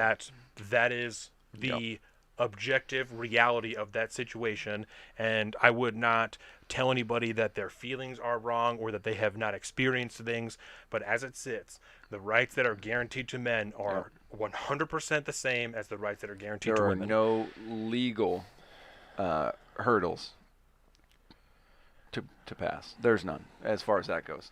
I mean, then we have the when you societal start issues talking on about top that, individual and people, and like that's what I'm saying. Like I wouldn't deny everybody's anybody so circumstantial. their experience, but Their lived experience, bro. I think to try and say that someone doesn't have the same rights as somebody else is objectively false, and that's You don't have to think it. It is objectively false. all that I'm going to address on that. So that's the last thing that I have for Biden. You said you have one. You had one. So one thing else, right? With schools. Schools. Yes, the school reopenings, right? And we've kind of touched on it Yes. a little bit so far, but the back and forth nature of school reopenings, right? There's been a heavy push because this is directly related. It's all directly tied to COVID, right? The COVID numbers are insanely down. They're like 77% down from where we were last month or something Yeah. like that. I mean, they're wild down. And so everybody's asking, when can our kids go back to school? When are the schools reopening? Every state is doing it different, obviously. Right. Because we've had Florida. My cousin Caitlin Yep. is a teacher in Florida. They've been in school. I think they did like all of last year. We have some. Oh, yeah. kids- Some schools never closed. We have some kids here that are going, like younger kids are going to Yeah, school right now. I think it's a like K through slow 3 reopening. right now, Yeah. or something like that. But yeah, I mean, I see school buses out on the road, Mm-hmm. they out there during the day. It pissed me off, being all slow and stuff. Yeah. But probably safer that way. but yeah, so some people are doing it. But the big question is, as far as the administration goes, what's their stance on school reopenings? Because it's been so tied to the availability of the vaccine, Right. right? And That's been because there's been a push from the teachers' unions Yes. that the teachers' unions, even oh, though Catholic says Trump is now speaking at CPAC. word. So let's hope the universe doesn't implode. Well, that I will be. Yeah, that I will be watching tomorrow for sure. I can't wait. Oh, What the fuck? Oh, teachers' union, right? Yep. There have been push from the teachers' unions that they want vaccinations for teachers before they go back. yes. Right. They want You that have mandatory. had God King Anthony Fauci come out and say vaccines are not a requirement to reopen schools so long as you do it safely, following these other things. That's not a guideline. You don't have to have vaccinations. Yep. Teachers' unions say, "Eat my asshole. We don't care. We want fucking vaccinations, or we're not going back." Yeah. And a lot of them also are tying in things like equity. We need equity too before we go back. A lot of these teachers unions are really feeling their power. Chicago, Washington D.C. I mean, these are some of the biggest unions in the nation. I mean, a lot of them. Right. The AFL-CIO, I want to Yes. say, who were, the leader of that was partially responsible for that shadow campaign to Right. elect Biden. All of a sudden now they got him in the office, but now they want to control him even further to make sure he does whatever it is that they want to do. Right. We had the director of the CDC officially, in a public Capacity. public capacity Public press capacity. conference. Word. During a press conference, I don't know why I couldn't think of that. Openly say like it is not a requirement Yeah. to go back to school. And so the media starts to press these Right. Biden, Harris. They talked to Kamala Harris, his press secretary too. And Well, they're and- talking about, and they won't say it. No. They will not say it. The best they can do is, well, we're going to make teachers, of course, when it comes to the vaccine, teachers need to be a priority. Right. That's our stance. should teachers be required to get the vaccine before going back to school? Well, teachers need to be a priority when it comes to the vaccine. Which has brought up discussions from anti-union, especially like anti-union conservatives that are Yes. like, I'm sorry, is your focus the teachers or the children? Yes. Like, what are we really talking about here? Is it the teachers or the children? Which I could, And it's not either. as a not union rep, either. I could see the argument going either way, Right. You know, because if you work for the union, the children do not pay union dues. And I'm not an anti-union guy, but I'm like, if you work for the union, your focus is the union, what's best for the union members, the people that are in there. So your focus could No, it be, should be. the teachers, Yes, right? should be. It could also be the students, because the end goal of all of this is what's best for the students. Exactly. So I could see it going either way, depending on what your personal ideology is on the subject. This is true. But it does seem interesting, especially to add to your CDC point that the director of the CDC is like, it's not a requirement. There also hasn't been, a bunch of evidence that teachers are going to get, like, or they've been getting crazy sick from being at school. They've only just started to show some outbreaks from gyms. That was a big thing for a long time. It's like people aren't even gyms. getting sick here. It's only been just a handful of outbreaks that have been at gyms. The vast majority of people are fine. Gyms were about clean the the most of the time science, anyway, baby. because people are wiping shit down when they're done with the machines. Like, it's Oh, a yeah. common courtesy, you know what I'm saying? And now it's Oh, a yeah. requirement during COVID. So Which, come on now. Of yeah, course. so you even Yeah. it's crazy, So, in other words, we're not going to get any kind of strong push on the federal level to push these teachers' unions into getting back to work so that our children that need to go to school Right. to get social interaction. I mean, there's so many benefits to going to school, even if the curriculum that they're teaching is garbage. Even because I think it for- mostly is, but there's still Right.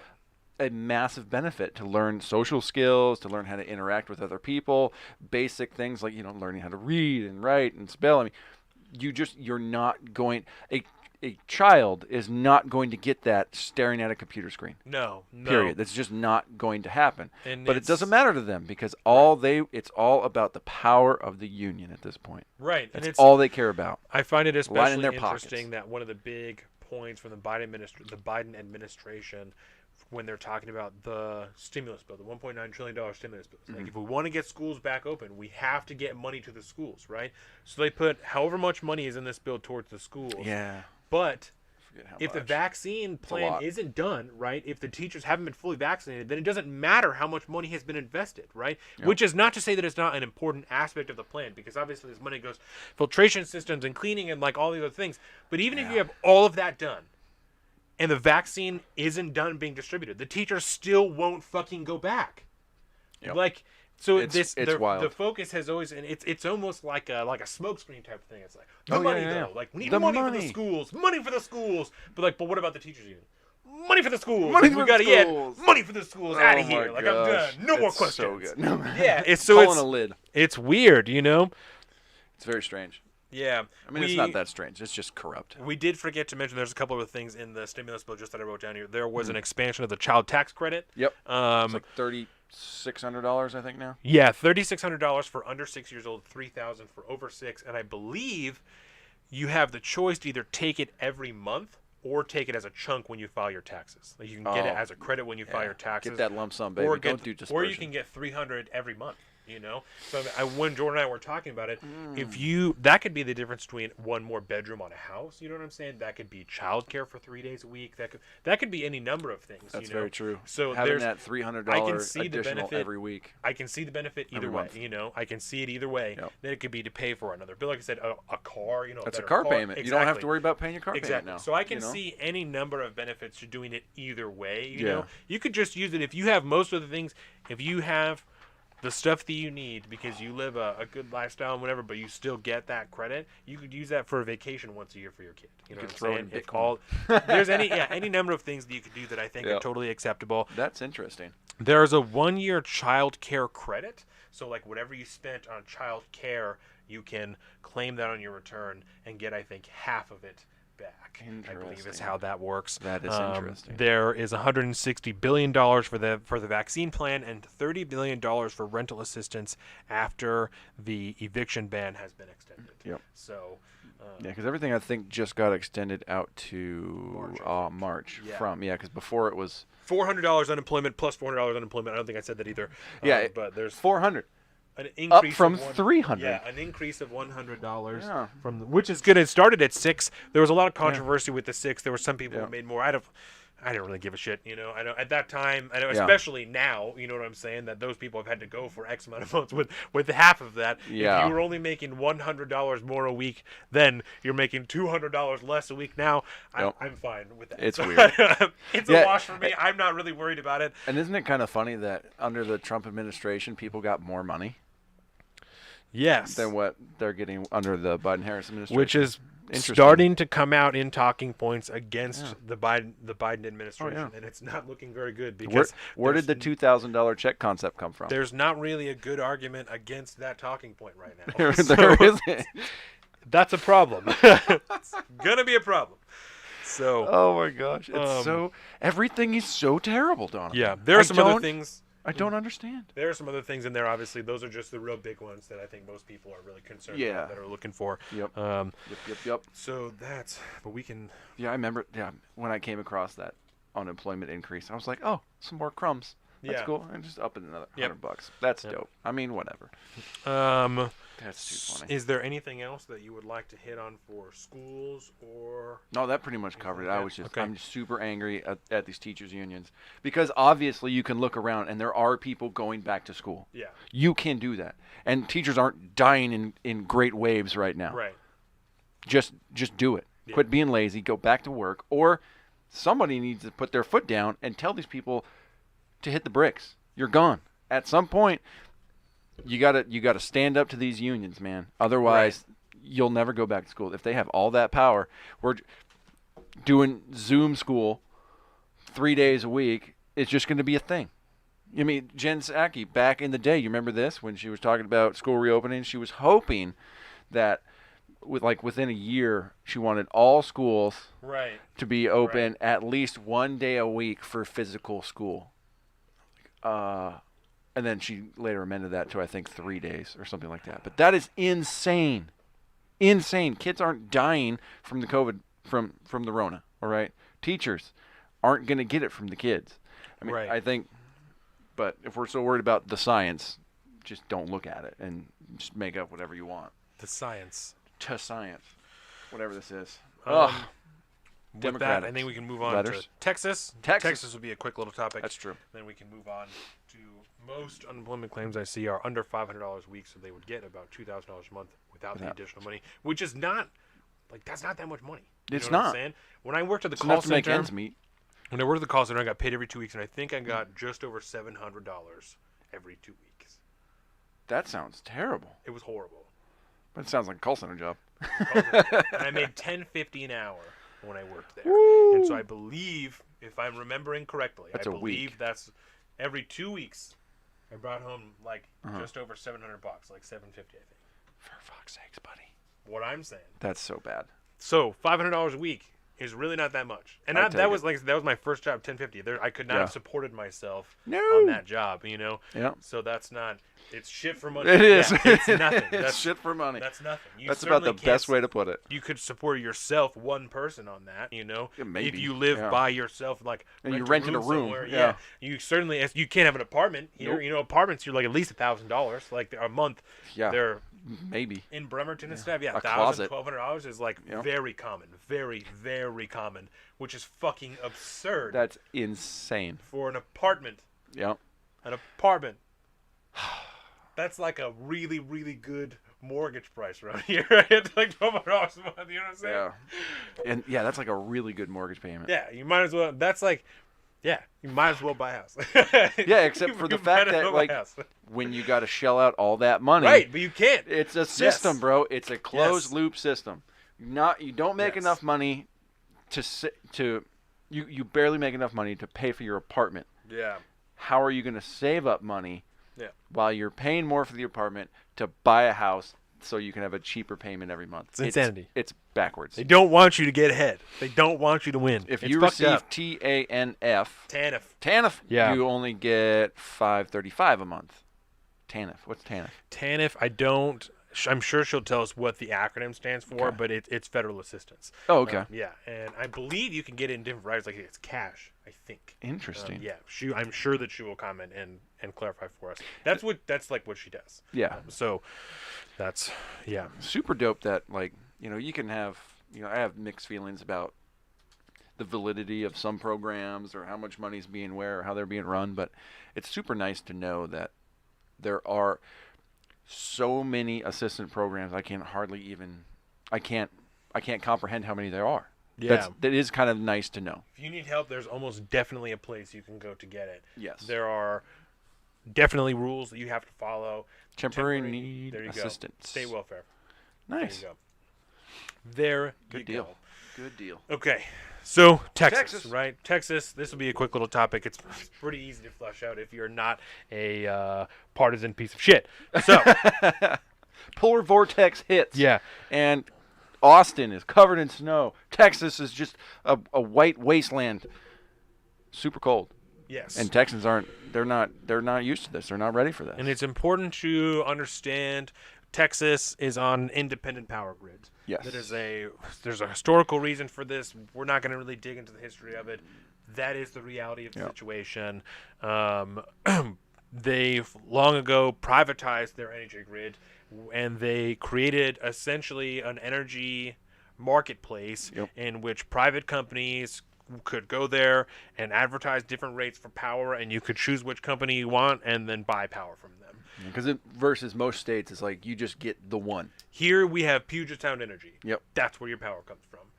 And you have PSE, different, baby. yeah, and they're regional. They're like, Regional. and there are different levels of power that you can choose, like green energy or like half, natural gas or whatever. Like you can like pick different, Yeah. that adjust Different plans. it adjusts your rate. If you have green energy Yeah. is going to cost a bit more, like so you can do things like that. But Not hydroelectric. but you get your energy from Puget Sound Energy. Yep. And there's like you can do solar and stuff like that. But even now they're like weird about people doing solar and shit. Yeah. So They don't like that because most of the time, after you put in a bunch of solar, you end up you're putting more energy into the grid than Get you're actually checks, taking yeah, out, and and they don't they like actually have that to pay shit. you. Yeah, and they don't like that That shit. gets tough. So, in many ways, prior to snowpocalypse in Texas, The real snowpocalypse. the energy market was like a free market wonderland for people who Yeah. are proponents of free markets. And I saw many people, Ben Shapiro included, say what happened in Texas is exactly how the free market is supposed to work. That's how the free market works, which is fine. But I would also agree that is a market failure. Yes. Right? That's what happened. We talked about this early in coronavirus when we talked about things being like things being scalped and inflation and stuff like that. Like we talked about these things Yep. that like those are market failures. Like when people are priced out of the market, like Yep. that's a Oh yeah, market when failure, hand you know? sanitizer they were Yes. selling them on the down low for like $200 or something like that. Yes. Yeah. So I agree, but like I said, this would be classified as a market failure, Yep. right? So the energy grid is obviously receiving a bunch of increased demand because it's cold. People are using their heat, things like that, and increased demand on the grid because a bunch of the different ways that they collect energy, whether it be through natural gas or through solar panels or through the wind turbines, right? They aren't winterized because Texas is like, fuck it, we never get winter here anyway. Not getting that winterized package, Right, bro. so they don't pay for it, and so a bunch of the shit crashes, right? And so because of that, then there's even more demand on the parts of the grid that are working, and they have to shut down parts of the grid because the entire infrastructure of America's power grid is like 60 years old, and it's not made Yeah. to put out the amount of energy that we demand on a consistent basis. So Yep. take comfort in that pretty much at any moment, if we all need too much power, everyone's going to lose it. So that's pretty cool. Pretty cool. So there's rolling blackouts through Texas. People have power for 20 minutes at a time, and then it's gone, and then it's Yeah. gone for several hours, and then things like this happen. after it happens, conservative media immediately jumps on the wind turbines. They're like, you fucking idiots, you didn't winterize the wind turbines. This is fucking stupid. Green energy's for a bunch of idiots. All this shit. They kind of failed to understand that was done during Rick Perry's time, by the way. Right. And that the wind turbines, wind energy is like 10% of the energy in Texas, right? Yeah, it's up there. One of the best takes that I saw, again, was on Rising, right? Yep. On their Team Rising things that they had someone on there who was a conservative and was saying, they're like, that's true, that like the wind turbines were having trouble. They're like, but 90% of the power grid comes from not green energy, you know what I'm saying? Like, comes from natural gas, comes from things like this that were also failing, which is why no one had fucking power. Like, to completely ignore that is to ignore over half of the problem, because only 10% of it is wind energy. Like, so I don't remember the exact number, but it was, and I mean, 10%'s not a small number. No, when you're talking about that either, because 1/10. Yeah, right. 1/10, which is it's still a lot, especially when you think about the green energy costs at that point. But yeah, it's wild that that's all it takes. And right? And we should clarify more. The market failures we were talking about, right? Yes. When these rolling blackouts are happening and then people get their power back. Because it's free market, it's supply and demand, the price is going to fluctuate. It's not fixed to anything. So when there's nobody using power, the power companies have to make way more money off of the power that's available. So the cost fucking skyrockets. Yeah. So people get bills literally for $16,000. People are receiving power bills for 1 month for $16,000 because of the way that this market works. It makes a brother want to go to Cancun. That's the time in which I would say this is a market failure. Yes. That's not how this is supposed to work. Yep. I'm all for free markets because in general it works good for the people of Texas. They pay less money, they have more autonomy, they have more choices.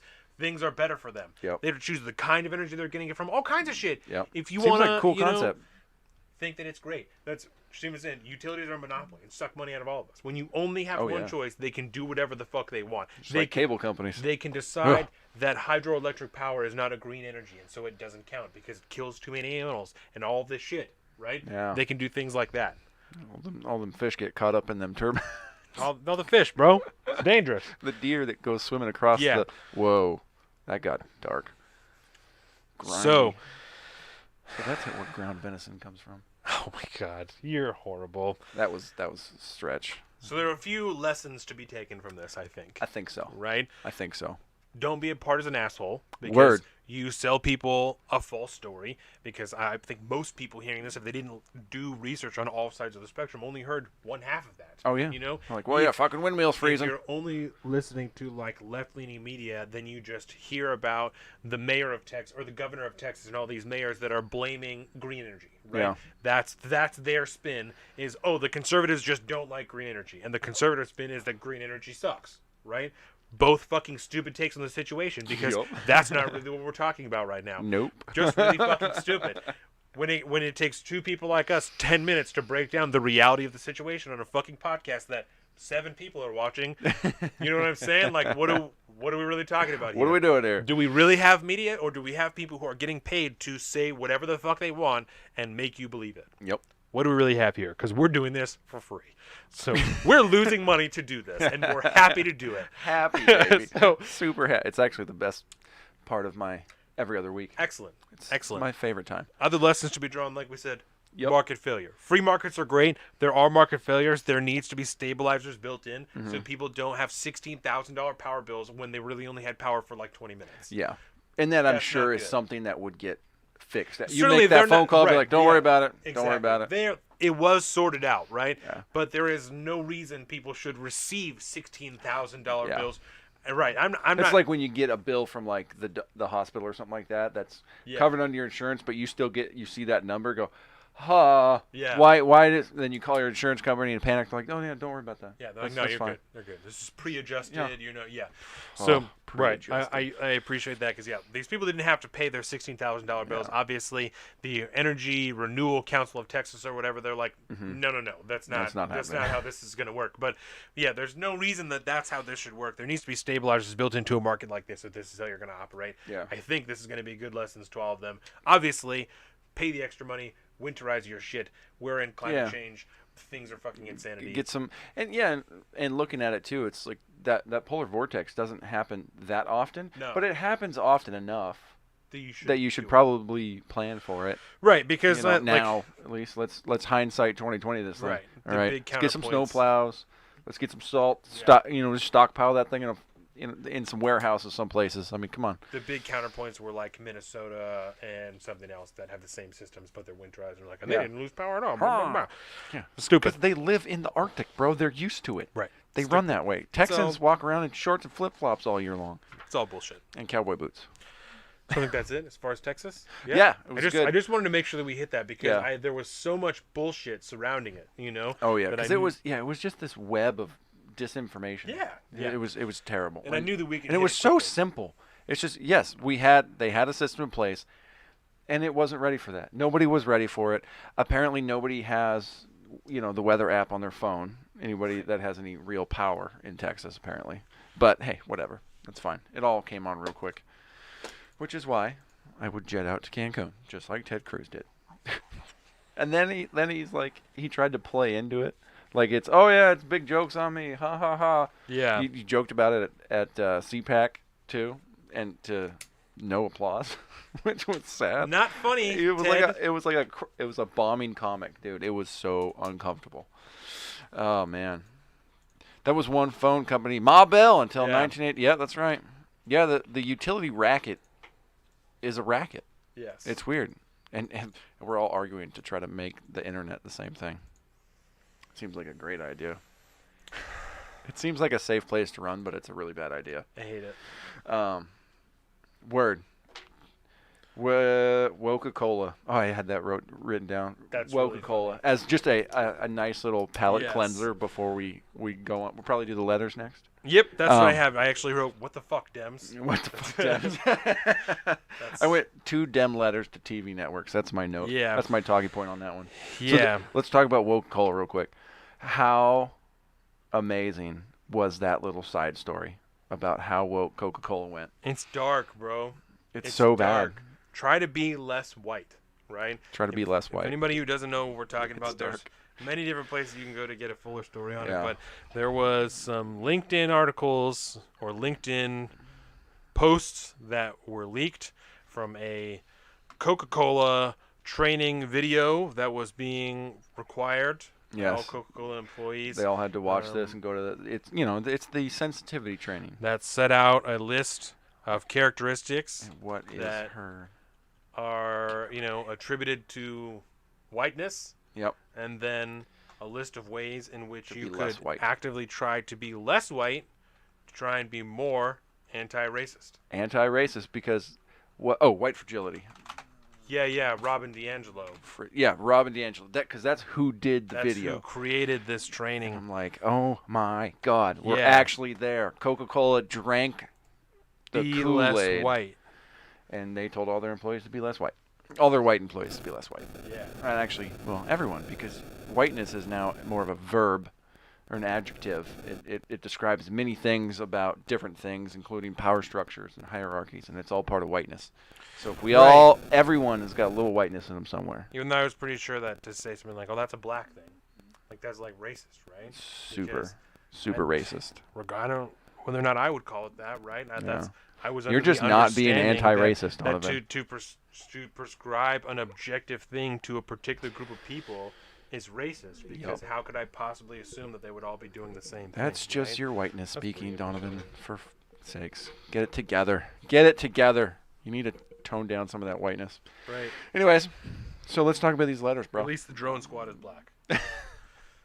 I want a shirt that says that. At least the drone squad is black. That's what I Thank want. you, Jen Psaki. Yeah. Okay. So Democratic letter. So February On- 22nd. yeah, February 22nd. House Democrats send letters to telecommunications companies and tech CEOs about hosting conservative news companies. I think this letter is short enough we can just read it. Yeah, because Do you wanna read it or there's do you one want me to page. read it? Let's see here. So I'll give it a shot here. And then after we read This it, is we'll the best read one. all of the people that received this letter. Oh yes, because there's a gang of them. So this first one I love the best because it's the name. Yeah. He's the CEO of AT&T, Mr. Stanky. John T. Stanky. John T. Stanky. So it says, "Dear Mr. Do the Stanky." stanky leg. You know that song? Do the stanky leg. Oh, Oh, that was like yeah, because like you do the thing and the stanky leg. I don't remember. Yeah. I'll show But you anyways, thank you, leg. Our country's public discourse is plagued by misinformation, disinformation, both things, This is conspiracy with- theories, and lies. With the letterhead Congress of the United States, Washington, D.C. 20515. Yes, this is official congressional letterhead. So these phenomena undergird the radicalization of seditious individuals who committed acts of insurrection on January 6th, and it contributes to a growing distrust of public health measures necessary to crush the pandemic. We are concerned about the role AT&T, so you'll be able to fill that blank in on all these letters with whatever company it is, plays in disseminating misinformation to millions of its Uverse, DirecTV, and AT&T TV subscribers. And we write to you today to request additional information about what actions AT&T is taking to address these issues. Nearly half of Americans get their news primarily from TV, and then they start to cite sources in here too. There's an entire page of sources that they use, which we'll go over the sources too because there's stuff to talk about there. However, not all TV news sources are the same. Some purported news outlets have long been misinformation, rumor mills, and conspiracy theory hotbeds and produce content that leads to real harm. See reference 2. Misinformation on TV has led to our current polluted information environment that radicalizes individuals to commit seditious acts and rejects public health best practices, among other issues in our public discourse. Experts have noted that the right-wing media ecosystem is, quote, much more susceptible, to disinformation, lies, and half-truths, end quote. And just for anybody who doesn't know, when there's ... in the middle of a quote, that means there's more shit in between those two fucking parts of the sentence. So I'd be interested to hear what that is. Yeah, right. Well, yeah, and Fucking that's, assholes, dude. and that's quoted too. I mean, that's a source number 4, so they pulled that from somewhere. Assholes. Right-wing media outlets like Newsmax, One American News Network, OANN, and Fox News are all aired misinformation about the November 2020 elections. For example, both Newsmax and OANN ran incendiary reports, end quote, of false information following the elections and continue to support, quote, an angry and dangerous subculture that will continue to operate semi-openly, end quote. As a violent mob was breaching the doors of the Capitol, Newsmax coverage called the scene a, quote, sort of a romantic idea. Fox News, meanwhile, has spent years spewing misinformation about American politics. These same networks also have had key vectors of spreading misinformation related to the pandemic. A media watchdog found that over 250 cases of COVID-19 misinformation on Fox News in just one 5-day period. An economist demonstrated the Fox News had a demonstrable impact on non-compliance with public health guidelines. One online platform suspended and demonetized OANN's channel online because it was spreading COVID-19 misinformation. Newsmax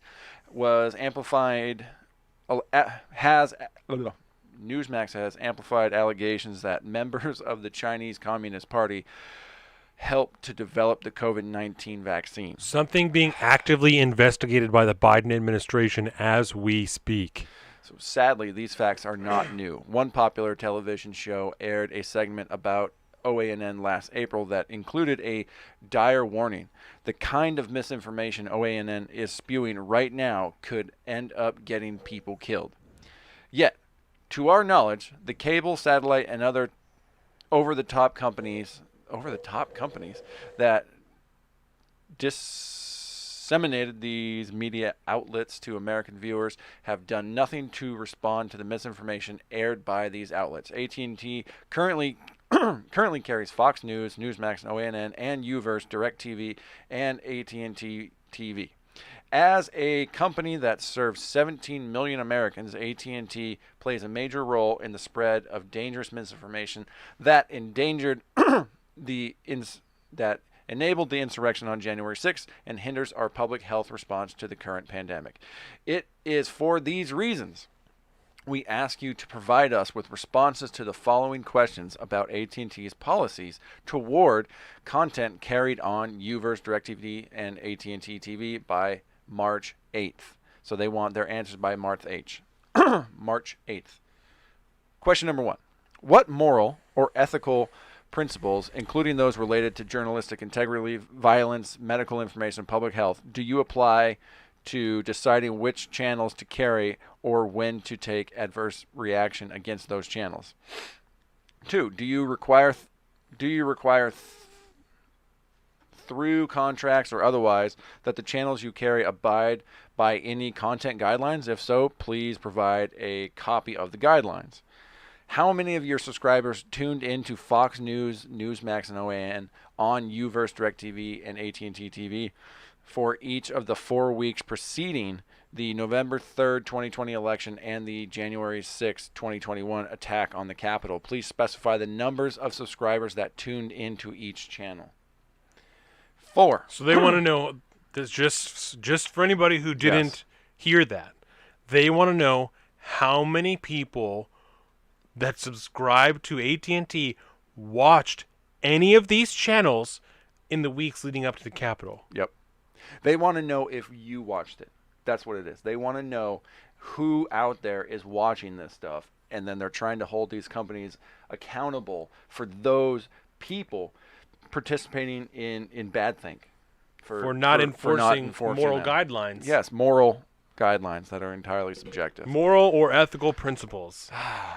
Bro. Okay, so number 4. What steps did you take prior to, on, and following the November 3rd, 2020 election and January 6th, 2020 attacks to monitor, respond to, and reduce the spread of disinformation, including encouragement or incitement of violence by channels your company disseminates to millions of Americans? Please describe each step that you took and when it was taken. Number 5. Josh said OAN is a joke of a network. OAN is a joke. They are a total OAN joke is of a a joke. network. Don't take this as a defense for these fucking insanities. Hard no. That's not what we're doing here.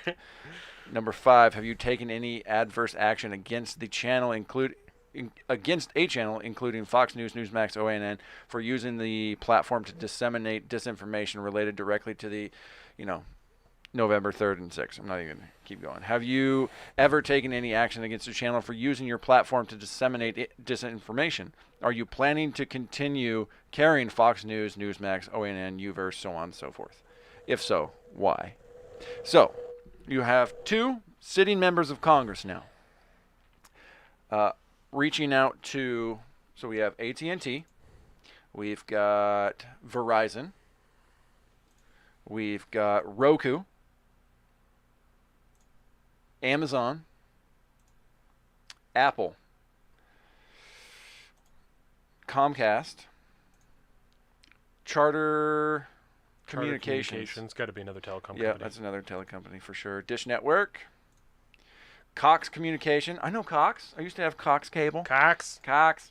Yep, and that was it. And so, we said we'd talk about their sources real quick. So we have, let's see, a Washington Post article that we use as a citation. We have journalism.org, Pew Research study, USA Today articles, New York Times articles. Whoa, hey, how are you? Go back there. Oh, we articles lost the that page you there. actually can't even search for because that page can't be found. So that page can't be found. That's nice. Yep, more Washington Post. Oh, this one's good. An episode of Last Week Tonight with John Oliver is cited as a source. CNN. What's another one? AT&T. So you're talking about news articles and op-ed pages and an episode of an HBO show. These are their cited sources for writing these letters here. Do you know, Colin, that you could That is so using strictly Salt of the Streets as source material. Yes. You could craft a letter with just as many citations that would argue the same for CNN, MSNBC, and essentially any left-leaning media group that is actively aired on these exact same telecom mediums. Oh, we'd have so much more. We would eviscerate them. I- When you took our letter compared to their letter, it would, like, they'd have to shut down all their networks. I have just a few things here, just like 4 things that I marked down that were consistent narratives on left-leaning media that proved to not be the way that they characterized it. Right? I can't The wait. first one would be Russiagate. Yes. You had me, 100%. right? You had me. I stood here. We were here, and I was like, Yep. I'm telling you, he might be an agent of Russia. Like, it might be a thing. We You might had do me. it. You had me, right? And HBO is owned by AT&T. Josh said, I'm pretty sure Last Week Tonight is on HBO. It is. I used to watch it all the time. And then HBO is owned by AT&T. So that's interesting. That they cite that as one of their sources. Well, I guess, yeah, because you watched it as a source. Right. Either way, that's The wild. second one would be impeachment number 1.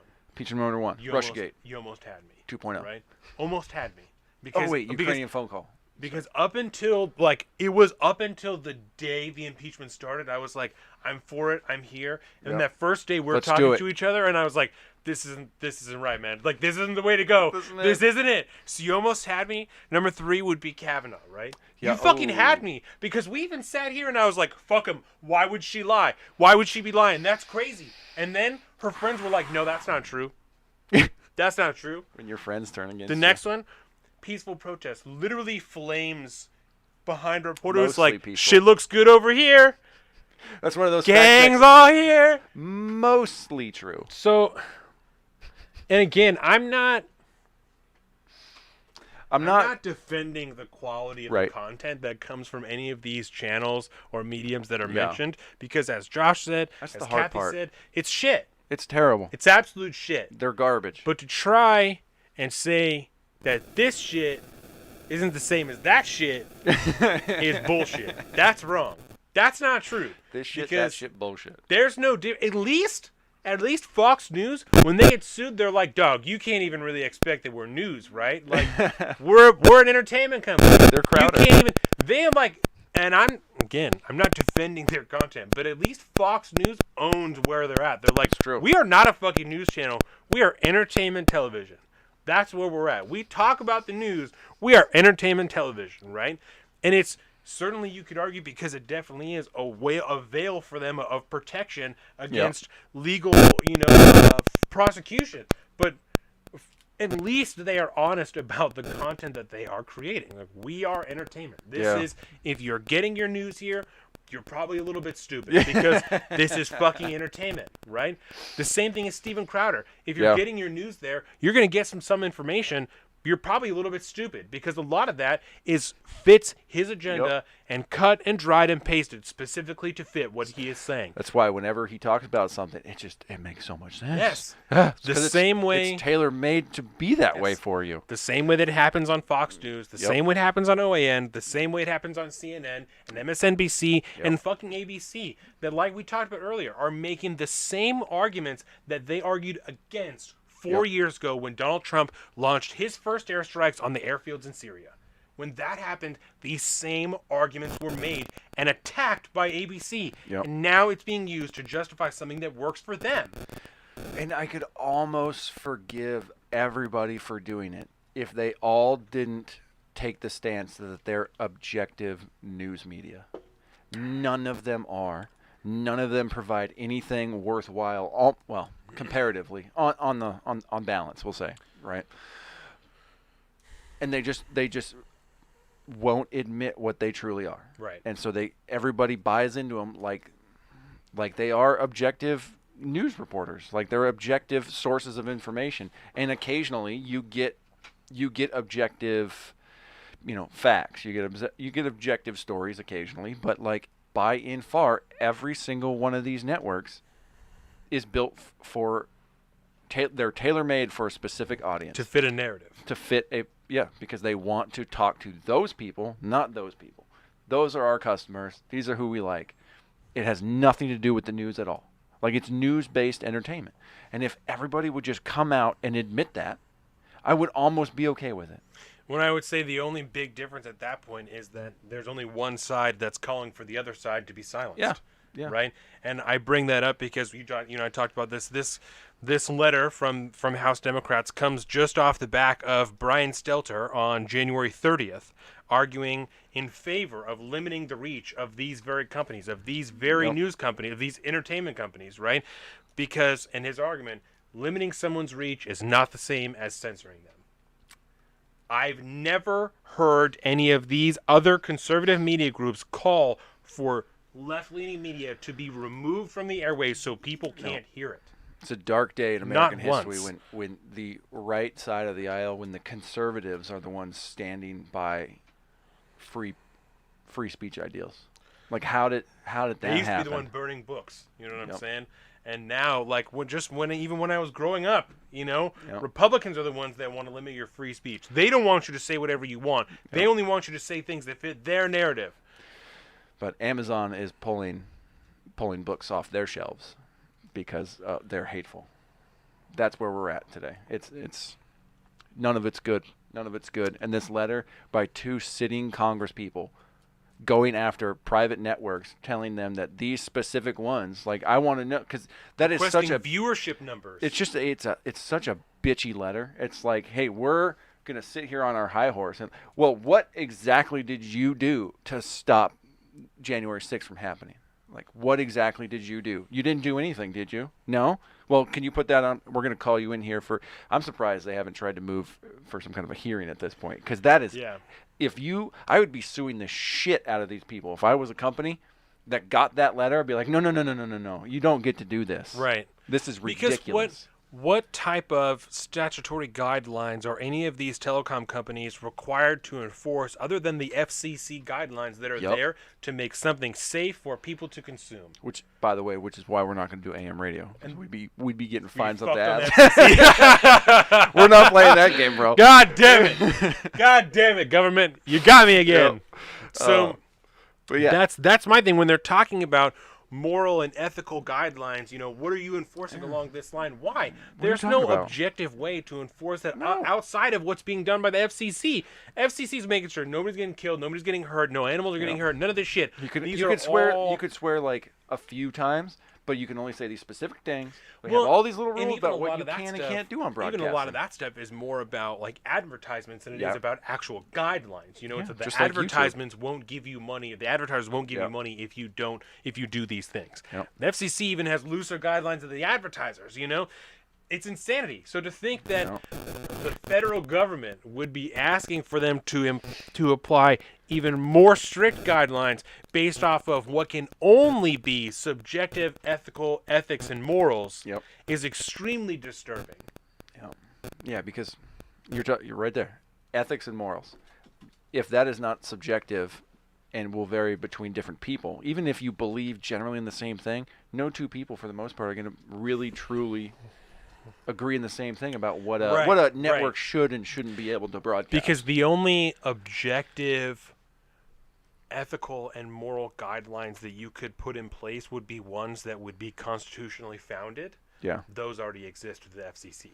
You know what I'm saying? Yeah. Like constitutional guidelines already exist because you have to give everyone a free platform other than Yeah. the fucking news who no longer has to represent both sides, right? They can present a story however they want. Like, though Yeah. that's the only thing that any company should be forced to apply is to make sure that you are abiding by constitutional guidelines. well, the that law. people's- Well, I mean, yeah, because but- what you're talking but is tho- essentially is same- that those all have to Communications be Decency constitutional. Act. All the Yep. laws have to be constitutional. You know what Well, I'm saying? yeah. So They that's should what I'm be. saying. They That's what I'm should saying. be. The only thing you can apply would be something that's constitutionally based. That's true. Free speech, baby. Outside of that, Yep. what else should you be enforcing? Yeah, Nothing. Nothing at all. nothing. Whatever You that should just channel wants to make. Let it do it. Yes. Because, yeah, but we can't allow that, Donovan, because they're spreading dangerous ideas. We got to shut them down, force them underground to the dark recesses of the internet. It is deeply disturbing. It's I don't know what's more disturbing, like what they're asking, what they're love trying you. to I do, love you. or the fact that these people are sitting Congress people and they think that it's okay for them There's to do nothing this. wrong with it at all. Right? If you really have a problem with them being able to do whatever it is that they're doing, just being right-wing media, whatever you call it, then go after it in like legislation. Try to amend 230 or try to get into the Communications Decency Act a little bit and change some laws. If you don't like it, then go fix it. Do your damn job and legislate. Don't just write a bitchy letter that is all it's going to do is piss these people off. See, and the thing about it, and they're going to start pushing back, and then we're going to have hearings about all this nonsense. Not that you don't know this, but if you're asking people to put in place moral and ethical guidelines, those are going to shift based on who's leading that company. Yeah. Right? So imagine something happens. Can't imagine what it would be. The Stanky's ousted. There are new heads of the left-leaning media companies, new heads of CNN, new heads of MSNBC. Something happens, and they're like, we're hardcore conservatives now. They immediately flip what they're doing. Do you now ask them to be under these exact same guidelines? What if the same thing happens to Fox News but the other way? They're like, no, we're liberal as fuck now. Yep. We're mad progressive now. We're all for $20 minimum wage, bitch. Let's go for it. Fox News starts doing that. AOC then what? After her career, then what? I don't understand how you can argue, how you can try and argue that this is what's best for everybody when the guidelines you're asking for are based off of individuals that are currently leading those companies, or maybe the boards that are leading those companies, which again will be different in 10 years. So I don't like. And those how is this safe? The CEOs of those things, like they switch out. I mean, that's a all revolving door too. They just go all the time. They bump around to all these different corporations, man. None of them. It doesn't have anything to do like the corporate executive needs to know little to nothing about the actual industry that the corporation is made of. They just run these massive corporations. The old CEO of PepsiCo went on to work for Apple. It was like one of the big, helped them with a lot of their ad shit. You know what I'm saying? Mm-hmm. Things like that happen all the time. And it's all the same people. Those are your super 1%ers. That and the politicians that take their money. So yeah, that's good news. Good news. I'm so glad they went out and sent out those letters. So good. I'm really curious to see if anything is going to come of it. I feel safer now. Right? I feel safer now. Do you? They're going to answer for their crimes. I can trust my information more. Now I can go and watch Fox News because it's safe. Yes, they know. They got a nice little talking to. So that was a week ago. Monday got sent out. Gross, dude. So we'll see what happens with that. I need to go pee, and then do you want to do hills to die on? Do you have a hill to die on? You prepared for that? Oh, I can be. You can be. Uh-oh. I have a hill that I can die on today. I think I left myself multiple to choose from just because of last time, Well, pimp the socials real quick. Okay, yeah, I could do that. You can follow us anywhere that Salt of the Streets is at. Please do it. We're on the YouTube at Salt of the Streets, Facebook at Salt of the Streets. Also, because Donovan's here, I got to say fuck Facebook. Instagram, we don't have a Salt of the Streets Instagram, but we have our own personals. Donovan is at alpaca_ on Instagram. And actually, we do have an Instagram. Of course, we do Doubleheader Live every other weekend that we're not doing this live show now. So we're going to be on there. We usually do it for about an hour or so. So make sure to follow us there. Make sure all your notifications are on. Twitter, I am at Big Bird Offie on both Twitter and Instagram. Donovan is alpaca_ Donovan on Instagram, and he's at Salt of the Street on Twitter. And yeah, we're very, very excited. We're tweeting a lot more these days. We're posting a lot on the Instagram these days. Facebook just kind of generally gets our Instagram hand-me-downs because you can simul post on Facebook.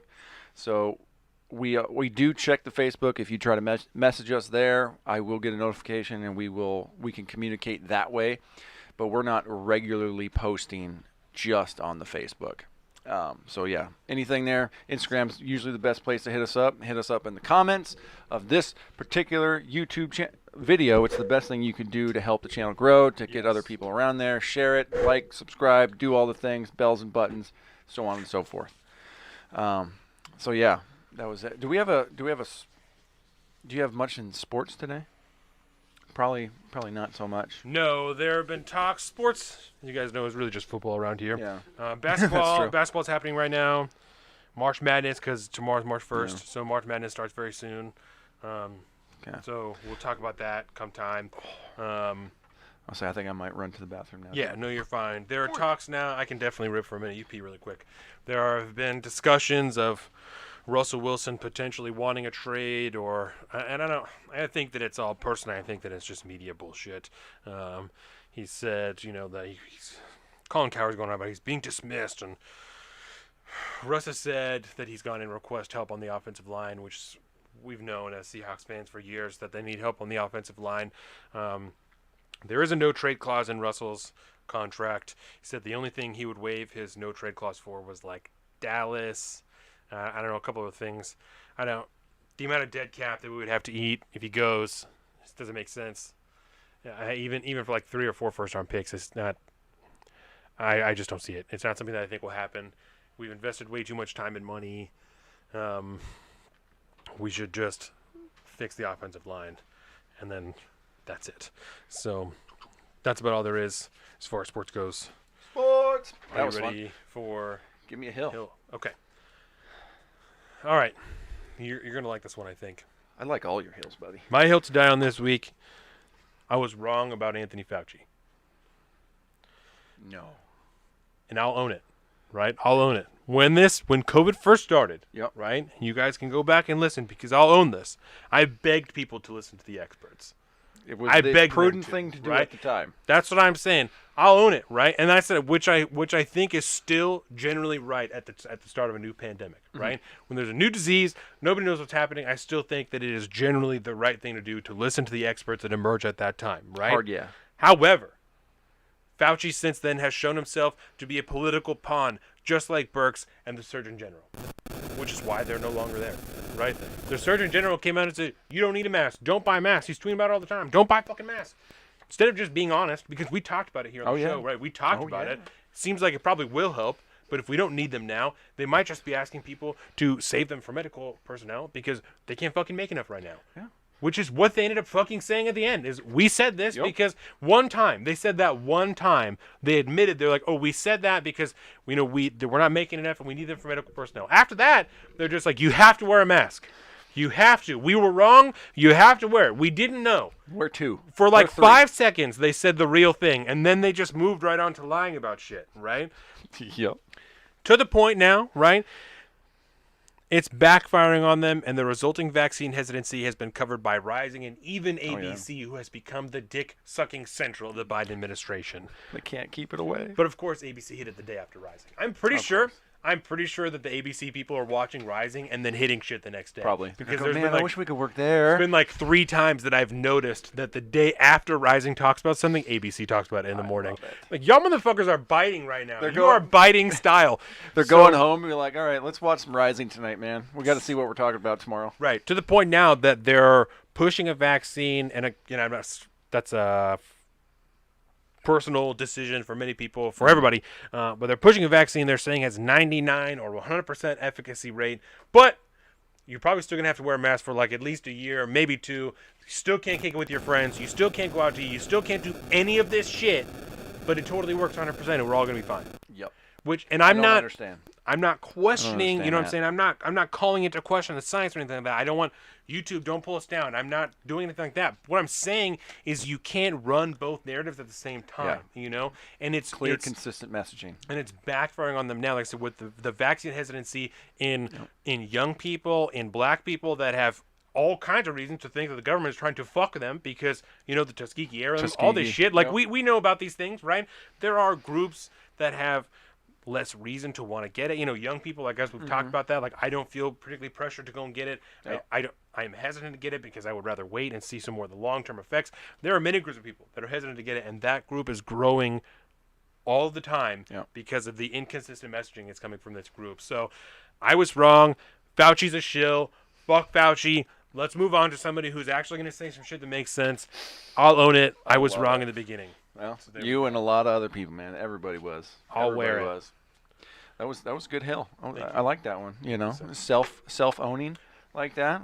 Nobody does it. We calls them like we sees them. No one in the media does that. No one admits their mistakes. That's what we do They'll here. silently print a retraction. Exactly. And then tweet out the original story. We do that here. I was wrong, That's but now I'm right. Great. Well, my hill to die on this week is on a similar theme, COVID-related, we'll say. COVID. but it's more localized, right? Deal. And I guess we could probably carry the message through for other administrations. But Washington State, we talked about at the time, I think a couple weeks ago when we talked about the new phase plans and all these different things. Yes. We don't have a plan to get out of the pandemic. We don't have a plan for reopening our state. No phase 3 There plan. is none. There is no phase 3. I had a problem with it when the phasing plan came out. We went from like 30 different phases with all sorts of sub phases, Like and blah blah 4 blah, blah, blah. phases, with Yeah. like A and B of Yeah, each we're phase. in like 3 alpha today. We're in 3B today. It's like the Terra chart, man. Remember when it was like go from like green The to different orange shades. and blue, Yeah, and yeah. red, and we didn't have a plan. So what did our beloved governor do? I called it last time. I said, you know what? The current phase plan says every 2 weeks they reassess the numbers, and then you either go forward or you go back, right? And all the counties, except for one, I think, all reached phase 2 at the exact same time, essentially, except for one county, I think, Yakima, I want to say, because they were counting wrong. And then all of a sudden, I was like, okay, no, everyone's good to go. Everyone's cool. So all the counties have been in phase 2, or all districts, I should say. I forgot we're in the Hunger Games. They've all been in phase 2 for 2 weeks, as of last Thursday. And so our beloved governor gets on his live stream and decides that we're going to call a pause to the reopening. But he didn't put it that way. He said we're going to put a pause on any districts being able to slide back into phase 1. Didn't say anything about just a pause in the system, which is what he's actually doing. Right. He phrased it so that, well, yeah, we can pause it so nobody slides back. No one's going to go back to phase 1. It's like, yeah, the numbers that you told us we had to meet, we've all met them. Yeah. But there is no plan for phase 3. So they're taking a week pause to look at the numbers, apparently, which we already know what the fucking numbers are, so they can figure out what to do next, because the COVID numbers are sliding so fast that they don't know what to do, but they want to save room for the new variants that are coming. Right. You know, the evil South African variant, or the South American variant, or whatever it is. I think we had one case, I think, of the South African variant. The dengue fever. Yeah, whoa. What? But so essentially, with all that in mind, my hill to die on is pressuring your local government to keep up their end of the bargain. We were promised this. We were told this is the game we have to play, and we get to the day, and they say, "Well, just stand by. Just Yeah. stand by. You still can't do this. You still can't do that. You got to follow all these guidelines, but just hang out while No we try dancing. No dancing. There is no dancing allowed in phase 2. No dancing. There's a sentence in there that says no dancing. Dancing is prohibited. We live in Footloose Town now. Hilarious. So hold your leaders accountable. This is asinine how people are not out in the street right now because their oppressive state government is stepping all over their lives and telling them you can't do anything. And then they're, well, actually, now that all the numbers are improving, we're sliding the right way, you still can't do anything. We just re-elected this guy. Somehow. I understand Culp was not the dude, He was not the guy. but he's not Jay Inslee. Yeah. We wouldn't be doing this right now if Culp was governor. I'll tell you that right now. Right now. And don't give me some sappy story about, oh, yeah, we'd have another 1 million people die because, he just masks off, everybody, blah, blah. No, we'd be fine. Something's going on with this virus, bro. We're dwindling. I feel we're dwindling. We're getting to the end. There's light at the end of the tunnel. God King Inslee, huh? God King Inslee. Yep. Lord Emperor Inslee. I got a lot of names for him. So that's where I'm at this week. My hill to die on is make these leaders accountable to these bullshit extrajudicial, what do you call that? Dictates. Hold the feet to the fire. Do it up. Jordan showed me a Facebook post from somebody that we went to high school with that was, like a flyer made by somebody else that was like, the lockdown is over March 1st, like calling for the public to just stop doing lockdown shit on March 1st. Like, don't wear a mask anymore. Don't fucking whatever. Just go into all the stores. Like, just do everything. And it just caused, there was literally almost 200 comments on it. Oh wow! About you're gonna murder people? Yeah, just people just chirping back and forth and back and forth and back and forth, and I like laughing like I can't believe people like are taking this much time. Especially like not going on Facebook anymore. I'm like, why would you spend that much time doing that? Yeah, like that's fucking waste. People write novels on there too, man. And it's like, fuck Facebook. You could have not worn a mask this whole time, you know, and only so many people are gonna really give a fuck.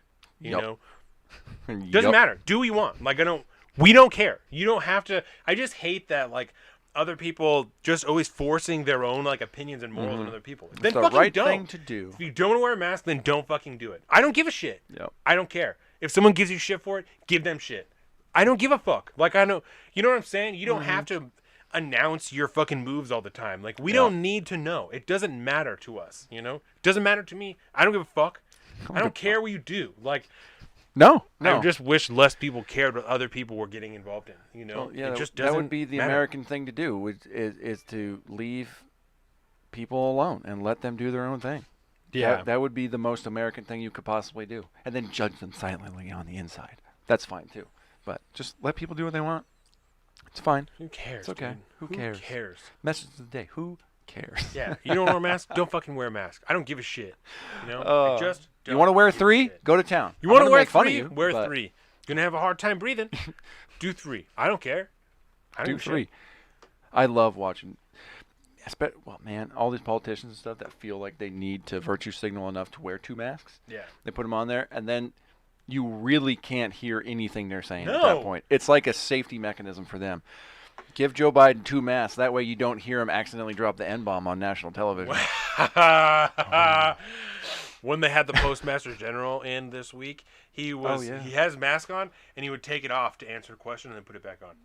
Just take it off, bitch. What's the fucking point? What's the fucking point here, bro?